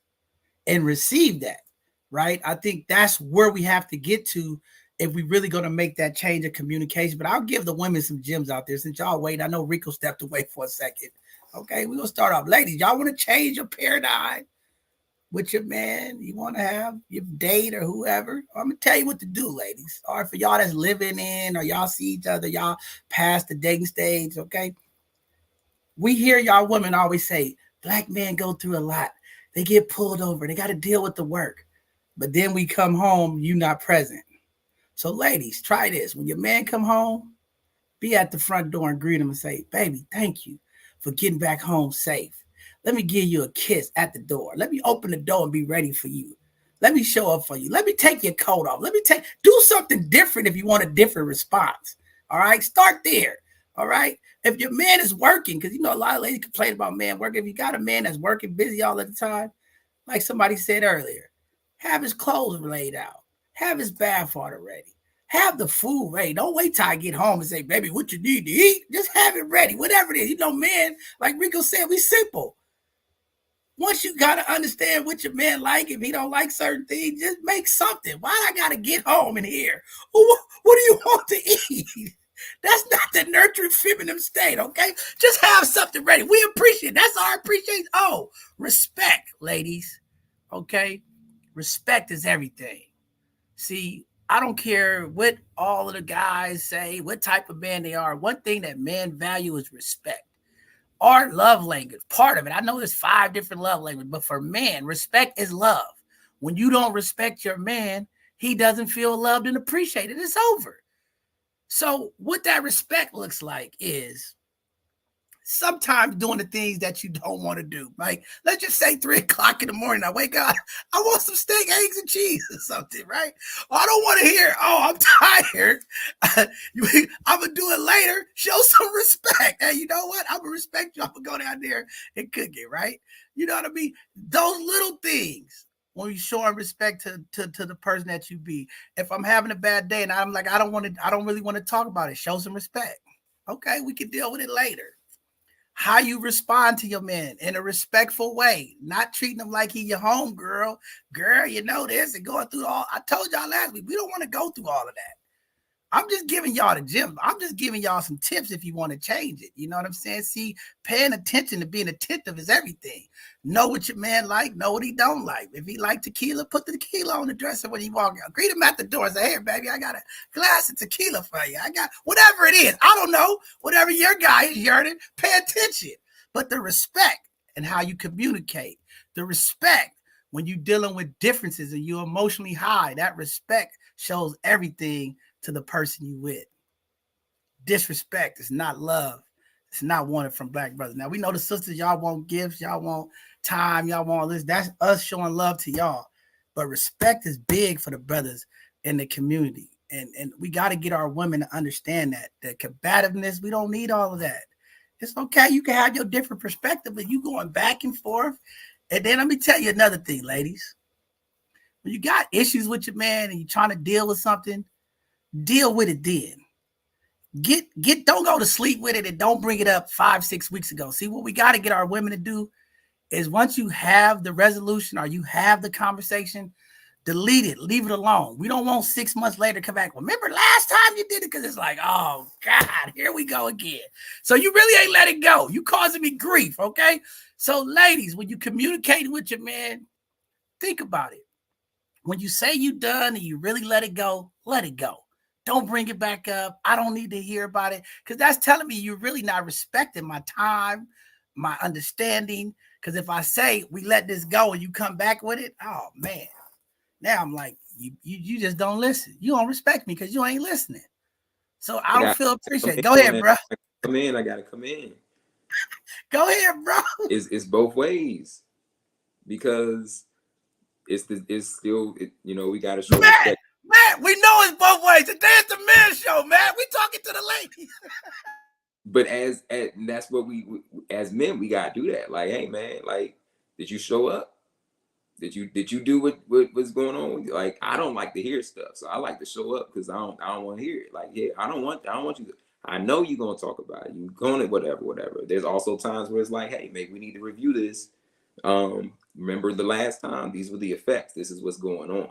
Right? Maybe we don't understand what happened or how this really made us feel. Like, I mean, we kind of there on that. And that's just me. I don't want to hear nothing, so I'm going to show up like I don't want to hear nothing. And I also don't want to hear from my brothers like, man, this shit happened. I'm sorry, this happened, this and that happened. And it's like, cool, well, how'd you show up? And then that's where we clash as men. It's like, man, I don't want to hear all that. You on their side. It ain't about side. It's about peace. It's about resolve. I don't want to hear about it. They don't want to hear about it. What you do. But that's just me. Matt, don't sit on here and tell me when your girlfriend or wife or whatever's going through this conversation, telling her how her day went. She's telling you all these details, 30 minutes to get to the final scenario. You okay with that? You like that, Matt? You'll sit there for 30 minutes to hear all that. You say, baby, you're trying to get to Z. All I need is A, B, a little E, F, and then I can get to Z. Well, I got to hear about Mary Ann, Mary Sue, and they said this. Do you like that, Matt? I like the results of it because in the end, she appreciates that I listen to all of that. I ain't say nothing. I'm here to get my stuff together. I'm moving on the computer. I'm doing something. I'm commenting back, and I hear you. I do. There y'all go, ladies. Matt, your inbox is going in. It's going to be blowing up tonight, okay? All the ladies that want to sit there and go on and on and on, Matt's your guy, okay? He's going to sit there and listen to the whole long, drawn-out story. Do you want to hear the story? You want the grief from shutting her down? Hey, John, I'm sorry. You never listen to me. I literally... I can't never get to say what I got to say. Let her say what she got to say. Go ahead, I don't want to hear that. I honestly can't do it. I can't sit there and listen to all that. So, I had to teach my wife to be concise. I don't want to hear an hour story that you could have told in 10 seconds. Come on. We ain't finna go all, I ain't a gossiper. I'm a man. I don't want to hear that shit. I don't want to go into all the details so I can be thinking of your friend or whoever in some negative way or some way. No, just tell me what happened and we gonna and let's move on. So like that's me personally. That's how I get out. I don't want to hear all that shit. I'm sorry. Concise and to the point. So Come on, Rico. when it gets Blow it up. to when it gets to problems and things, that's why I always try to tell people, when you get in a relationship and y'all start to understand that y'all relate with each other and y'all hop on that ship together, if you start looking at it as as like a business, the mindset changes, right? So in the business, my wife, she has a job. She listened to her boss, right? Whatever they ask her, she listened to, right? So at home, it's a business. I'm the boss. I'm in charge.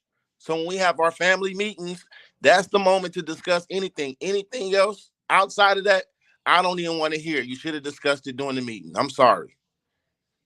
And that's where no, seriously, that's where the line of communication is. I'm sorry. That's just how I go. Rico, blow it And up. for me, it's the same way. I can't bring nothing up if we didn't talk about it in the meeting. If we come to the next week meeting, I'm talking about something that happened a week ago. Like, come on, man. Like, she gonna look at me like I thought we ain't doing that. Hey, Matt. Nikki said, "Do you want a burger, brother?" She taking you out. Forget the survival mode, Matt. We taking you out.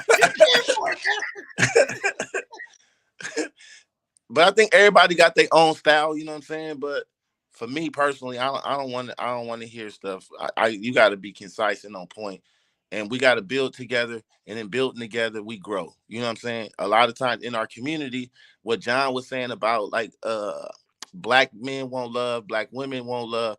But when you look at the paradigm in our communities, social media, this society, it pins us against each other. And the more and more it pins us against each other, the more and more we create false narratives that black men don't like black women don't like black men, when all that is false. We just got to step up and be present for each other. And a lot of times we're not present for each other. This society has given women currently a position, and a lot of times women, they don't know how to humbly bow out in certain situations, which is also not attractive. Like, they want to talk about violence prevention, they want to talk about gang violence, and none of them ain't never been in the gang. You know what I'm saying? Like sometimes like the lanes is so it is no balance. It's no balance, and it becomes super frustrating to not see, because like our sisters say, they want the brothers to protect them. When from what I see us protecting them and trying our best to protect our sisters.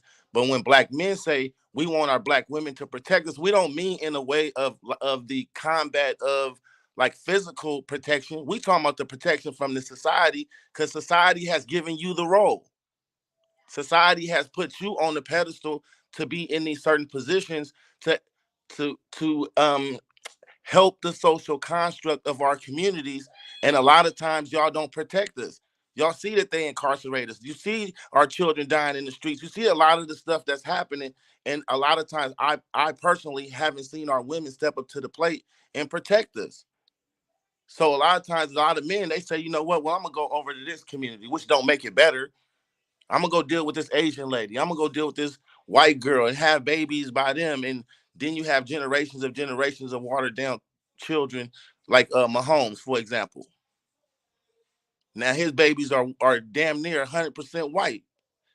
So that's where I think, like, a lot of times we gotta look at it from that perspective, is the physical and the mental. Like, we protect our women physically and we want to make sure they're good. But on the other hand, we need our women to protect us mentally from all the different wiles that the devil bring our way. You know what I mean? And we need y'all. Like, we really, really need y'all in this battle, for real, for real. Hey, Rico, we got to blow up the spot because, these women don't get it. They can be arguing and you tell the sister, hey, calm down. They don't listen. That's why we tell you sometimes, we just say, ladies, shut up. Listen. We trying to help you. We can't protect you if you don't listen. You could be doing something. Be like, hey, stop. You still arguing going on. Hey, leave it alone. Sometimes you just got to listen. But I know, I think Brother Matt had to get off. Matt getting a lot of love in the chat. They're going to have Bathwater Red Matt. You're going to be getting a lot of support and love out there. I don't care. I'm sticking to my gun. I don't want it. Shut my. But, hey, Rico, I mean, I always, one of the best things that I always talk about with you, being married for 20 years, what you have been able to display as a leader in your house, as a father, and how to work through some of those difficulties. I think it's tremendous. And I always say that, like, we need more brothers like you to speak up to folks who are in relationships. I remember last time we talked about the whole courtship and the things you had to go through, right? Sometimes the young brothers, they do need to hear that, you know what I mean, to really change that narrative of like how we engage and interact with each other. But I think from today's, what I'm taking from, a couple things, we want some respect. I think we want women in their feminine energy. What else? Did I miss something, Mark? I don't know. I can't remember everything now. Now I'm losing. Like I say, brother, we I got a list. Seen, respected, and definitely want that. And I want to hear what Io got on her list now. No, I was just taking notes from what everyone was saying. I have a list of what I heard was happiness, peace, no battling with your partner, changing I to we, appreciation, attentiveness to your needs and interests, operating off survival mode instead of love, to change that, looking to fill motherly voids, and making sure that you guys have that conversation of upbringing so you can be nurturing to those parts that he needs. Women can be dismissive, articulating that you are not ready to take on responsibility of a relationship, but also making sure that that is what you both understand. To be heard and respected, yearning to feel worthy, showing up as your authentic self, and having patience, understanding, thoughtfulness, a nurturing nature, and to understand his nature. Did I miss something? No, you Did I did. miss? Now I hope all these ladies in their chats can find a way to apply some of that stuff. I don't know. I think next week's show is gonna be good, Rico. I got to get you to come back. Maybe we get Matt to come back. I'm a little different breed. Me and Mark, we're a little different. I don't know. We're a different breed, Mark. I'm just telling you. I don't know. We need Matt to stand on his cube though. We're gonna have to have a press Matt meeting gotta with come him. back next week. We gotta stand. We're gonna have to say a prayer for Matt's protection because that brother there gonna have a whole lot of attention he gonna have to navigate and deal with. And again, A lot of energy is gonna be coming out of him. oh Lord, have mercy. And brother Rico, I do. Don't get in the bathwater, Matt. They're gonna throw the electrical radio. Oh Lord. I didn't hear you, Mark. No, I just wanted to commend you, brother, and celebrate you. Like I say, Bishop got me in trouble on our last show, but on last Thursday, my ex-wife was on here, and again, we were married for 16 years. I've learned so many lessons from my mistakes and my failures that anytime I see somebody who's still in it, man, I celebrate and I encourage it because I know how powerful it is, and I know how challenging it is to keep it together, especially for an extended period of time, brother. So my hat's off to you.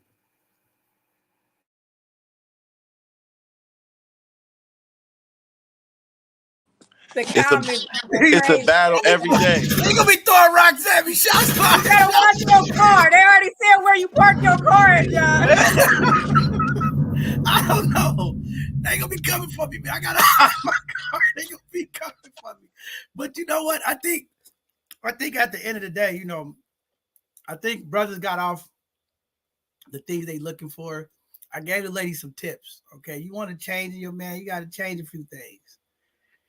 Because you can have everything right and still lead in the wrong way because of your energy, because of your past, because of some of the things that, are going on with you.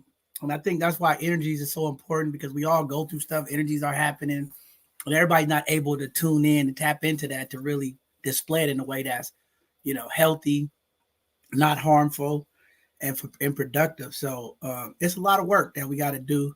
But I think, Rico, you opened up some gems for these sisters out here to understand the role, because I think a lot of these women want providers and protectors, but they don't know how to let go. They want to run everything. They still trying to do everything, and it's a challenge. Who wants to fight and go up against that barrier every time, in a relationship? And I think some of these women, if they learn to just close their mouth, be patient, Yeah, I said it. Close your mouth, ladies. And listen to learn and not to respond and pay more attention, because I think there's still a gap. As men, we have to, but I think a lot of the ladies are not paying attention, and I know women are not paying attention, Mark and Rico. But I say this seriously, not to be funny, but I posted something in our group. This young lady was doing a survey to black women, all women, I guess, that she ran into at a mall, and then the brothers, right? And the question was, they asked all of the women, do a man like a BBL or a natural body? All of the women successfully said, yeah, man want a BBW. Then she asked all of the men, every man that she ran across, do you want your girl to have a BBW or do you want her natural? All of the men said natural. So that tells you there's a disconnect. What women think men want and what men really want. So I hope that, like, as men and women of our community, that we really pay attention and not just get caught up with what we see on social media, but really, I think, like Io said, is really doing that self-worth, and just understanding and paying attention to your partner, really listening. Because I think sometimes these ladies are listening to these other women on these podcasts, listening to all these different folks. See, everybody got somebody in their ear. You have to pay attention to your partner, right? It's just like you and Rico, you and your wife. Like, she has to pay attention to you, the things you saying, and be able to adapt to those needs to have success, right? If she's not, and if you don't, it's just gonna be left. So we got a society right now where women think this way that men think. And I always hear women all the time say, oh, I know what a man wants. Well, you got to pay attention to your man. Because I think they trying to pay attention to general men, but they not paying attention to their mans and the mans that they're liking, and they're paying the ultimate consequence of not having a connection or not making that next move in a relationship.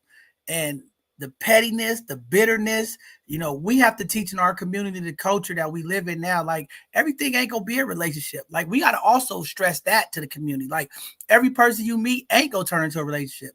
Every situation ain't gonna be perfect, right? But you got to figure out how to navigate that, and as we as adults right? Because we're trying to show the next generation of young people, young mothers, young fathers, how to deal when things don't go our way. Because the fastest way to destroy a community and culture is when things ain't going right.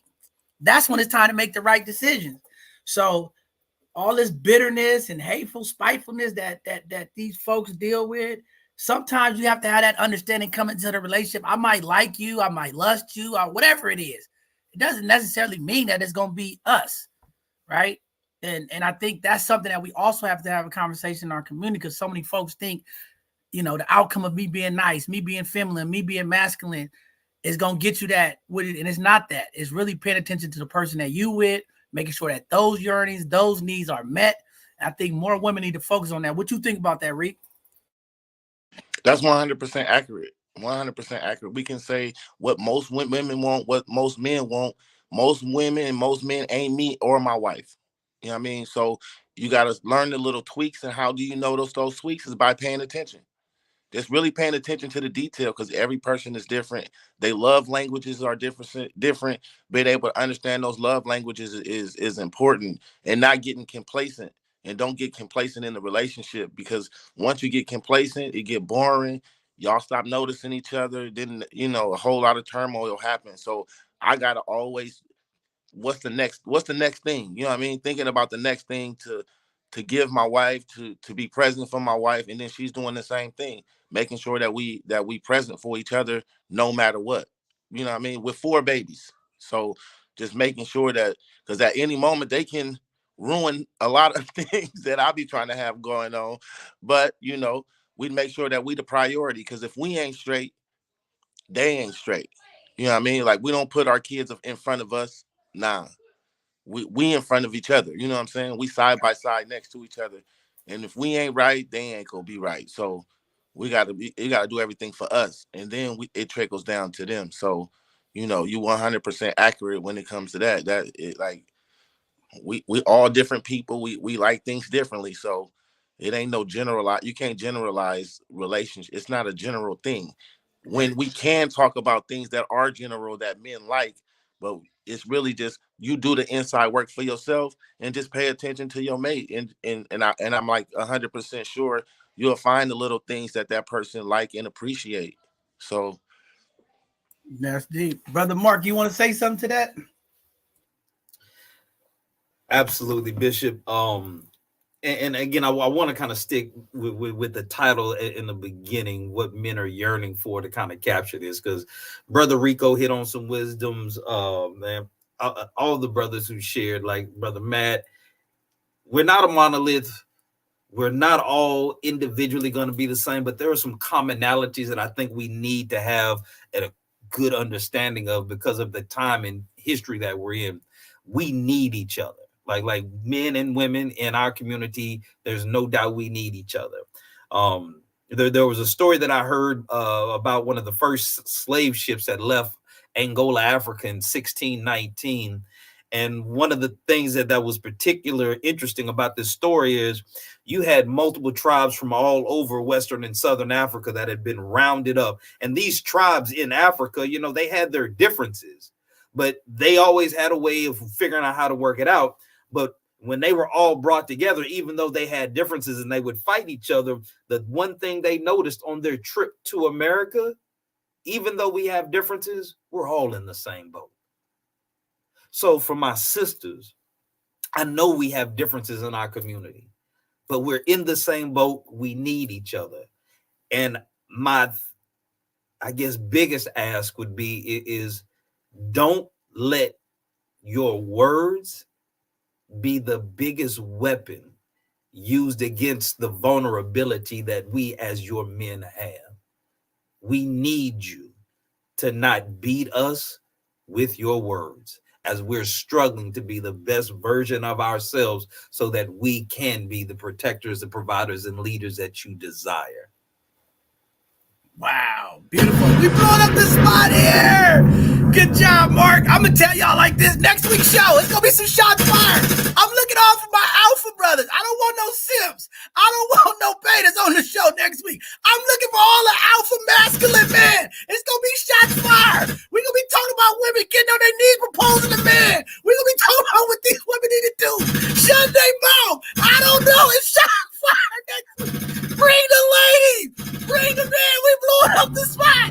I'm just saying, no soft landings, okay? This is not Delta. We're not giving you a soft landing. It's going to be turbulence. It's going to be all bad.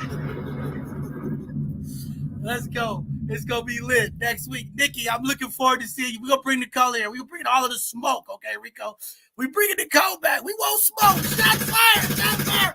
Hotel California, I know who you is. You need to sign up. I'm blowing up the spot on all you sisters. We want you to get on your knees. We want you to be quiet. We want you to submit, be obedient. I don't know. We want all of that. Listen up.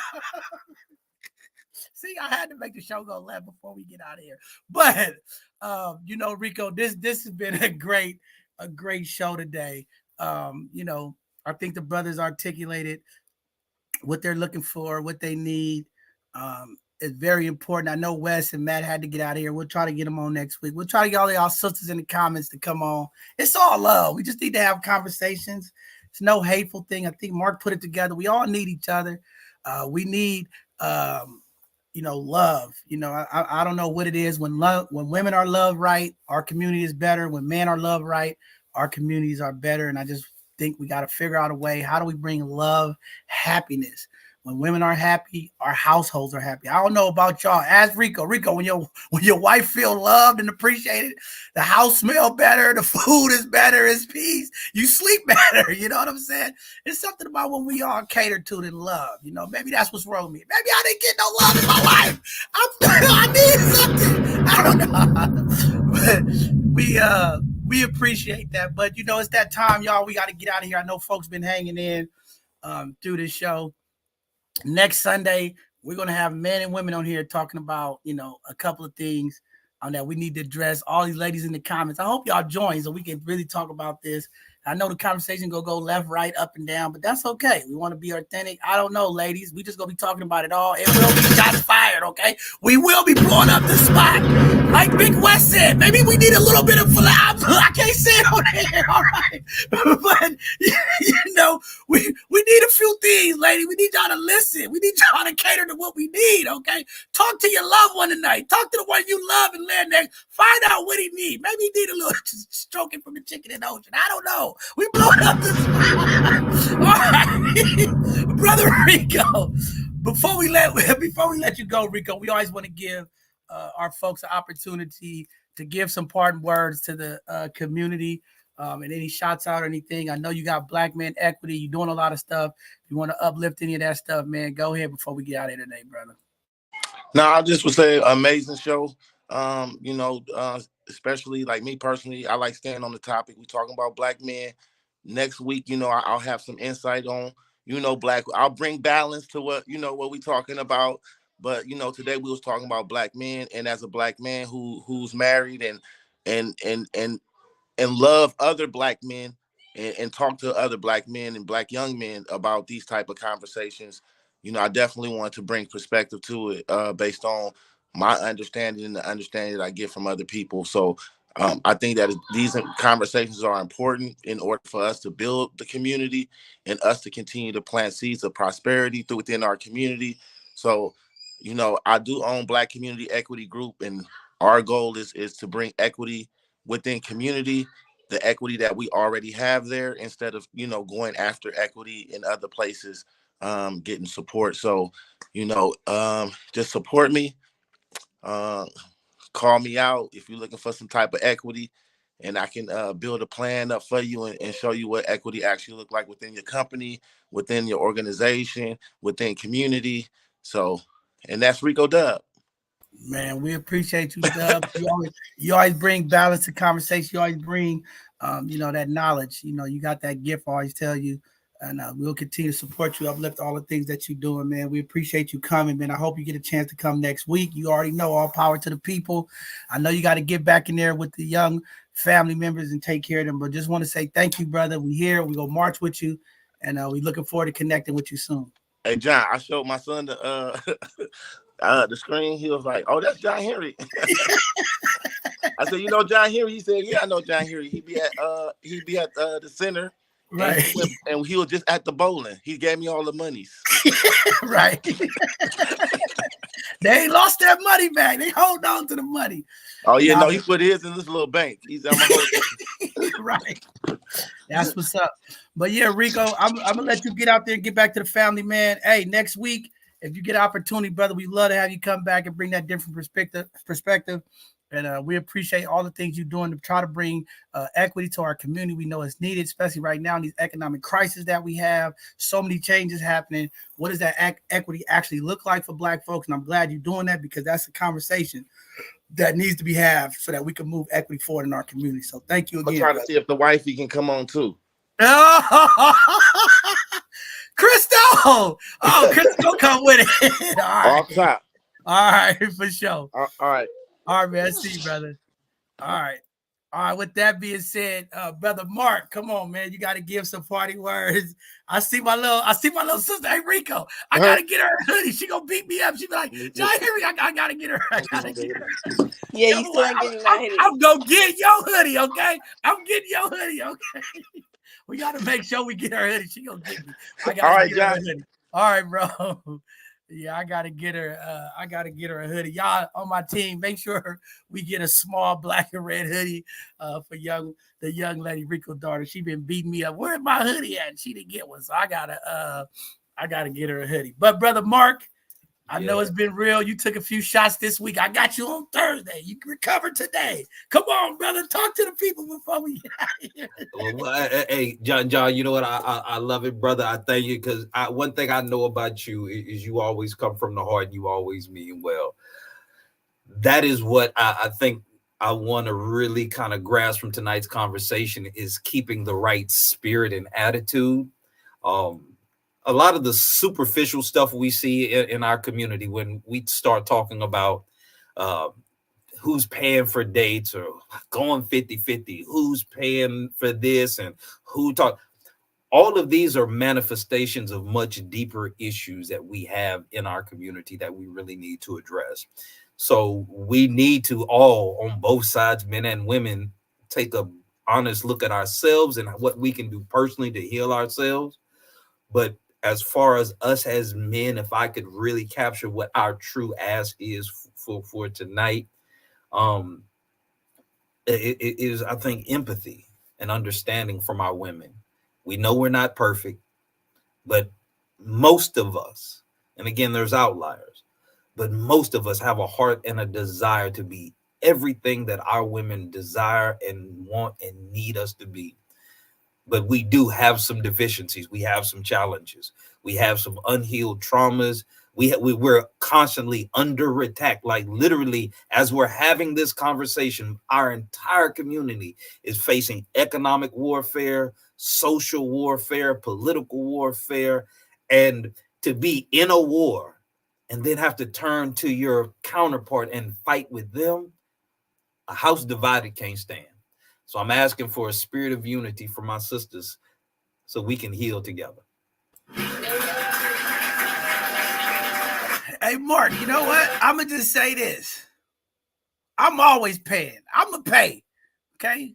Because when they walk away, I don't want to. See, I'm still traumatized. See, one time somebody paid for dinner. They threw it in my face. Remember, I paid for dinner.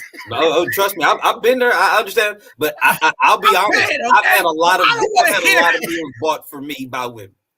So I don't want to hear. I don't want a woman to do nothing for me because I don't want to hear about it. I'm traumatized. I'm triggered. Don't pay for my food because I don't want to hear about it. All right, brother. Sister Io, the queen of the platform. She got a thesis over there. All the things that man wants. Sisters, listen up carefully. This is y'all call to action. Sister Io, give it to I got a thesis. Well, first and foremost, this was a great conversation. It went better than I expected. I ain't gonna lie. Mark, you said something so profound. Women, do not weaponize your words against your mate. That in its own speaks volumes to what it is a man really yearns for. It also coincides with respecting him, giving him that utmost respect, learning to bite your tongue, so to speak, in those moments where you want to be reactive. So I say to our men, to our Black men, I respect you. We need you. We desire you. We appreciate and we value you. We see you and support you. We will reciprocate your efforts. We will be attentive and we will not operate out of survival mode, but from our nurturing nature. And we will be present in your presence. Give us a chance. Not all of us are the negative Nancy's in operating in our masculinity. We want to be soft and feminine in everything we do when it comes to you.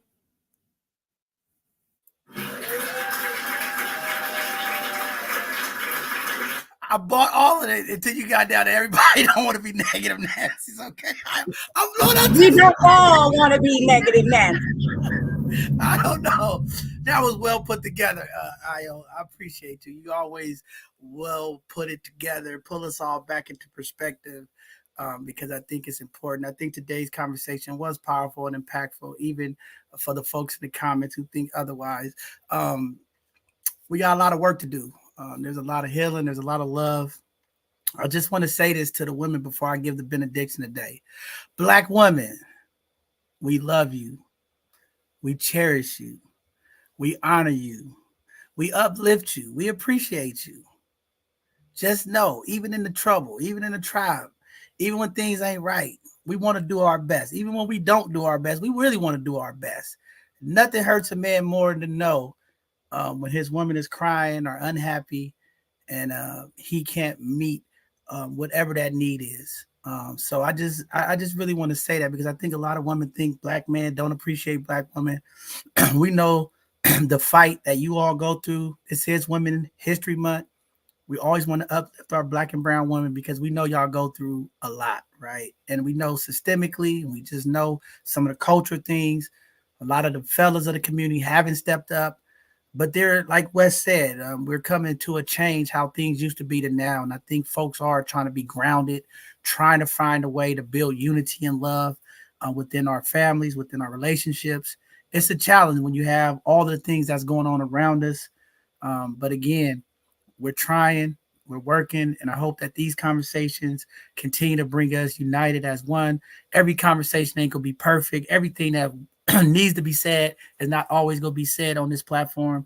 Sometimes it's gonna go a little left. Sometimes it's go in different directions. But the whole hope is that we get our words out and we uplift the voice of the people. And I know some folks today, the conversation went a little left when Wes was talking. I know sometimes the foul language impacts some of our elders and folks. And again, I'm going to say this to the community. I always want to keep the platform authentic to our people. This space has been created for us. We try our best to make sure that it's not vulgar and don't get, out of control with foul language. But again, we want people to be able to express themselves. We want people to be able to get it off their chest, because again, the purpose of this conversation is to get out what we need so that we can heal. Here at both sides of the conversation, we believe there's a healing process that happens through communication. No matter what you do in life, whether you're a coach, whether you're going to mental health therapy, the first thing your therapist says, you got to get it off your chest, right? And we're trying to provide that. And I know sometimes getting it off our chest, it might be a little foul language. It might not be the soft landing that folks want. But the whole thing is to give the men of the community, the women of the community, a platform where they can uplift their voices, their truths, because we can't shun on folks because that's their experience, what they went through, no matter what spectrum they are on, whether it's the top of the corporate ladder or in the bottom of the streets. We want to respect everybody on this platform and give them an opportunity to uplift their voice and make sure that they're heard. So just wanted to put that out to our community. All of you phenomenal women in the community that want to join us next week, next Sunday, we're going to be talking about Venus and Mars collide. It's really not a show to fight and argue. It's really to kind of take the past 2 weeks, what was going on, and put it together, right? And I hope during this week, some of you all ladies, men in the community that are dating, find a way to sit down and have a check-in, have a conversation with the person you care about, see where y'all at, right? Sometimes relationships can be going left, or things could be not in harmony, and it's all about communication. So looking forward to next Sunday's conversation. Hope you all will be a part of. We have a few folks that sign up. We have space for some more people. Please go to our website, sign up, click on the join our show. And, we would love to have you on here and have a conversation with community. So just wanted to put that out there and just let everybody know, man. Like Mark said, I think he said every warfare except spiritual warfare. And we know that the mind is being attacked by the demonic things that are happening, taking place in our community. We look at social media, the music, the movies, what's going on in our communities. That demonic spirit is real, is present, and we have to do our part to stay focused and try to lean on positive energy and trying to build our communities together. So we'll continue to do our part here at both sides of the conversation, uplifting the voices of the people. We will continue to walk with the people at all times. That's what we do. And we're looking forward to all of the stuff that's going on. So with that being said, before I blow up the spot on everybody for this benediction, I don't know. Have a great week. Find some empathy, find some mercy, find some grace, find some compassion, find some healing. Radical love is needed now. It's obvious. We've been talking for 2 hours today. Some radical love needs to happen in our community. And we're here to support it and uplift radical change, radical love, radical, all of that. We're going to do that. So with that being said, community, yeah, shots fired today. Oh, it's been a great show. I just want to say thank you for tuning in. Today, the ladies of the community got to hear from the fellas, the men of the community, the things that we would like, the things that we desire, our yearnings. I don't know. I gave you the list. I can't even remember. I know one thing. We need peace, less combative, feminine energy. Sometimes we need you to be quiet, ladies. I don't know. But there's some change happening. We need love in our community. We need to unite and relight the fire of love, the desire of compatibility, the desire of compassion. and companionship. We need it in our community more than ever. Sometimes the evil energy, the emotional highs, the things that divide our communities because we're missing something naturally that we need. And for ladies and men, it's love. We need the connection, the feeling of importance. We need the validation of our counterpart. We need to feel good so that the rest of our communities can feel good, so the rest of our homes can feel good. I don't know. It takes us all to step back a little bit. Sometimes in relationships, it's sacrifice. Some days it's not going to be great. Some days the communication won't be well. But if we stand together and we uplift the things that we need to be better, we can do it. It's a race, but we're not looking to do it in 100 meters. Sometimes it's 1,600 meters. We have to go round and round on the track of love. Sometimes we have to pass the baton. Sometimes we have to sit and watch. Sometimes we have to jump over hurdles. I don't know. It's a marathon. All I can say is let's take time. Let's focus on the things that we need, not only individually, but the people that we entertain, the wives, the husbands, the family members. Focus in. Make sure you uplift them. Give them your all. Walk in your femininity, ladies. Don't be in your dominant energy. With that being said, thank you all for tuning in. This Tuesday is our Hidden Gem Show. Looking forward to highlight some amazing businesses and folks coming on as we continue to do here to uplift our community, especially in these economic times that we have in, as small Black businesses are being impacted from all the economic crisis that's going on in this country. We want to make sure that we as Black folks are continuing to circulate our dollars to help impact and uplift our Black businesses. We want to make sure that we keep the Black ecosystem moving, and we'll do our part here to introduce them to you. You do your part to help spend your dollars and support them, and we'll continue to give flowers to all the amazing folks that's bringing positive energy to our community. We're giving flowers to the amazing folks that are change makers. That's what this Hidden Gem Show is all about, uplifting those folk that you might not know that's doing positive things that impact our community. With that being said, it's going to be a long night. Everybody had to change their time. We moved up an hour. Less sleep, less time to talk. I don't know. Figure it out. Make sure y'all got y'all clocks changed so y'all don't be late tomorrow for work. That might start an argument tomorrow, okay? We don't want no more arguments, all right? So with that being said, thank you all for tuning in. It's been a great show. Thank you, community, for participating. Our information is on the screen. Please click on the Survey Monkey. We're going to be giving out some money, all right? I said I'm going to figure out the people that are really paying attention and asking us to be a better program. We're trying to make sure that we listen to you all. We want to implement the things that you all want in the community. We're going to be giving some money. I don't know how much it is. I'm not going to tell y'all the money, because if I tell y'all it's $1,000 and everybody going to be all, let me do the survey. Let me do the survey, okay? We're going to give some money to some folks who really pay attention to what we're doing, our conversations. We're really trying to figure out how to better provide information, communication to our community. Some of the things y'all would like to see us change, be better. We're here. We're open. We're trying to find out how to impact our community, to use this platform to move our community forward. So make sure you take the survey. We'll be announcing who we're giving money to, and we'll tell them how much. So you don't know. You know, at both sides of the conversation, we always bless the people. I don't know. It might be 1,000. It might be 500. I don't know. Just do your part. Don't take the survey. Tell us what you think. Tell us what you like to see. Maybe some topics you want to talk about. I don't know. Go take the survey and help us out.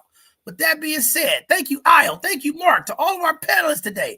Thank you very much for coming on and making today an interesting conversation. To all of our sponsors, we thank you. We uplift you. We appreciate you.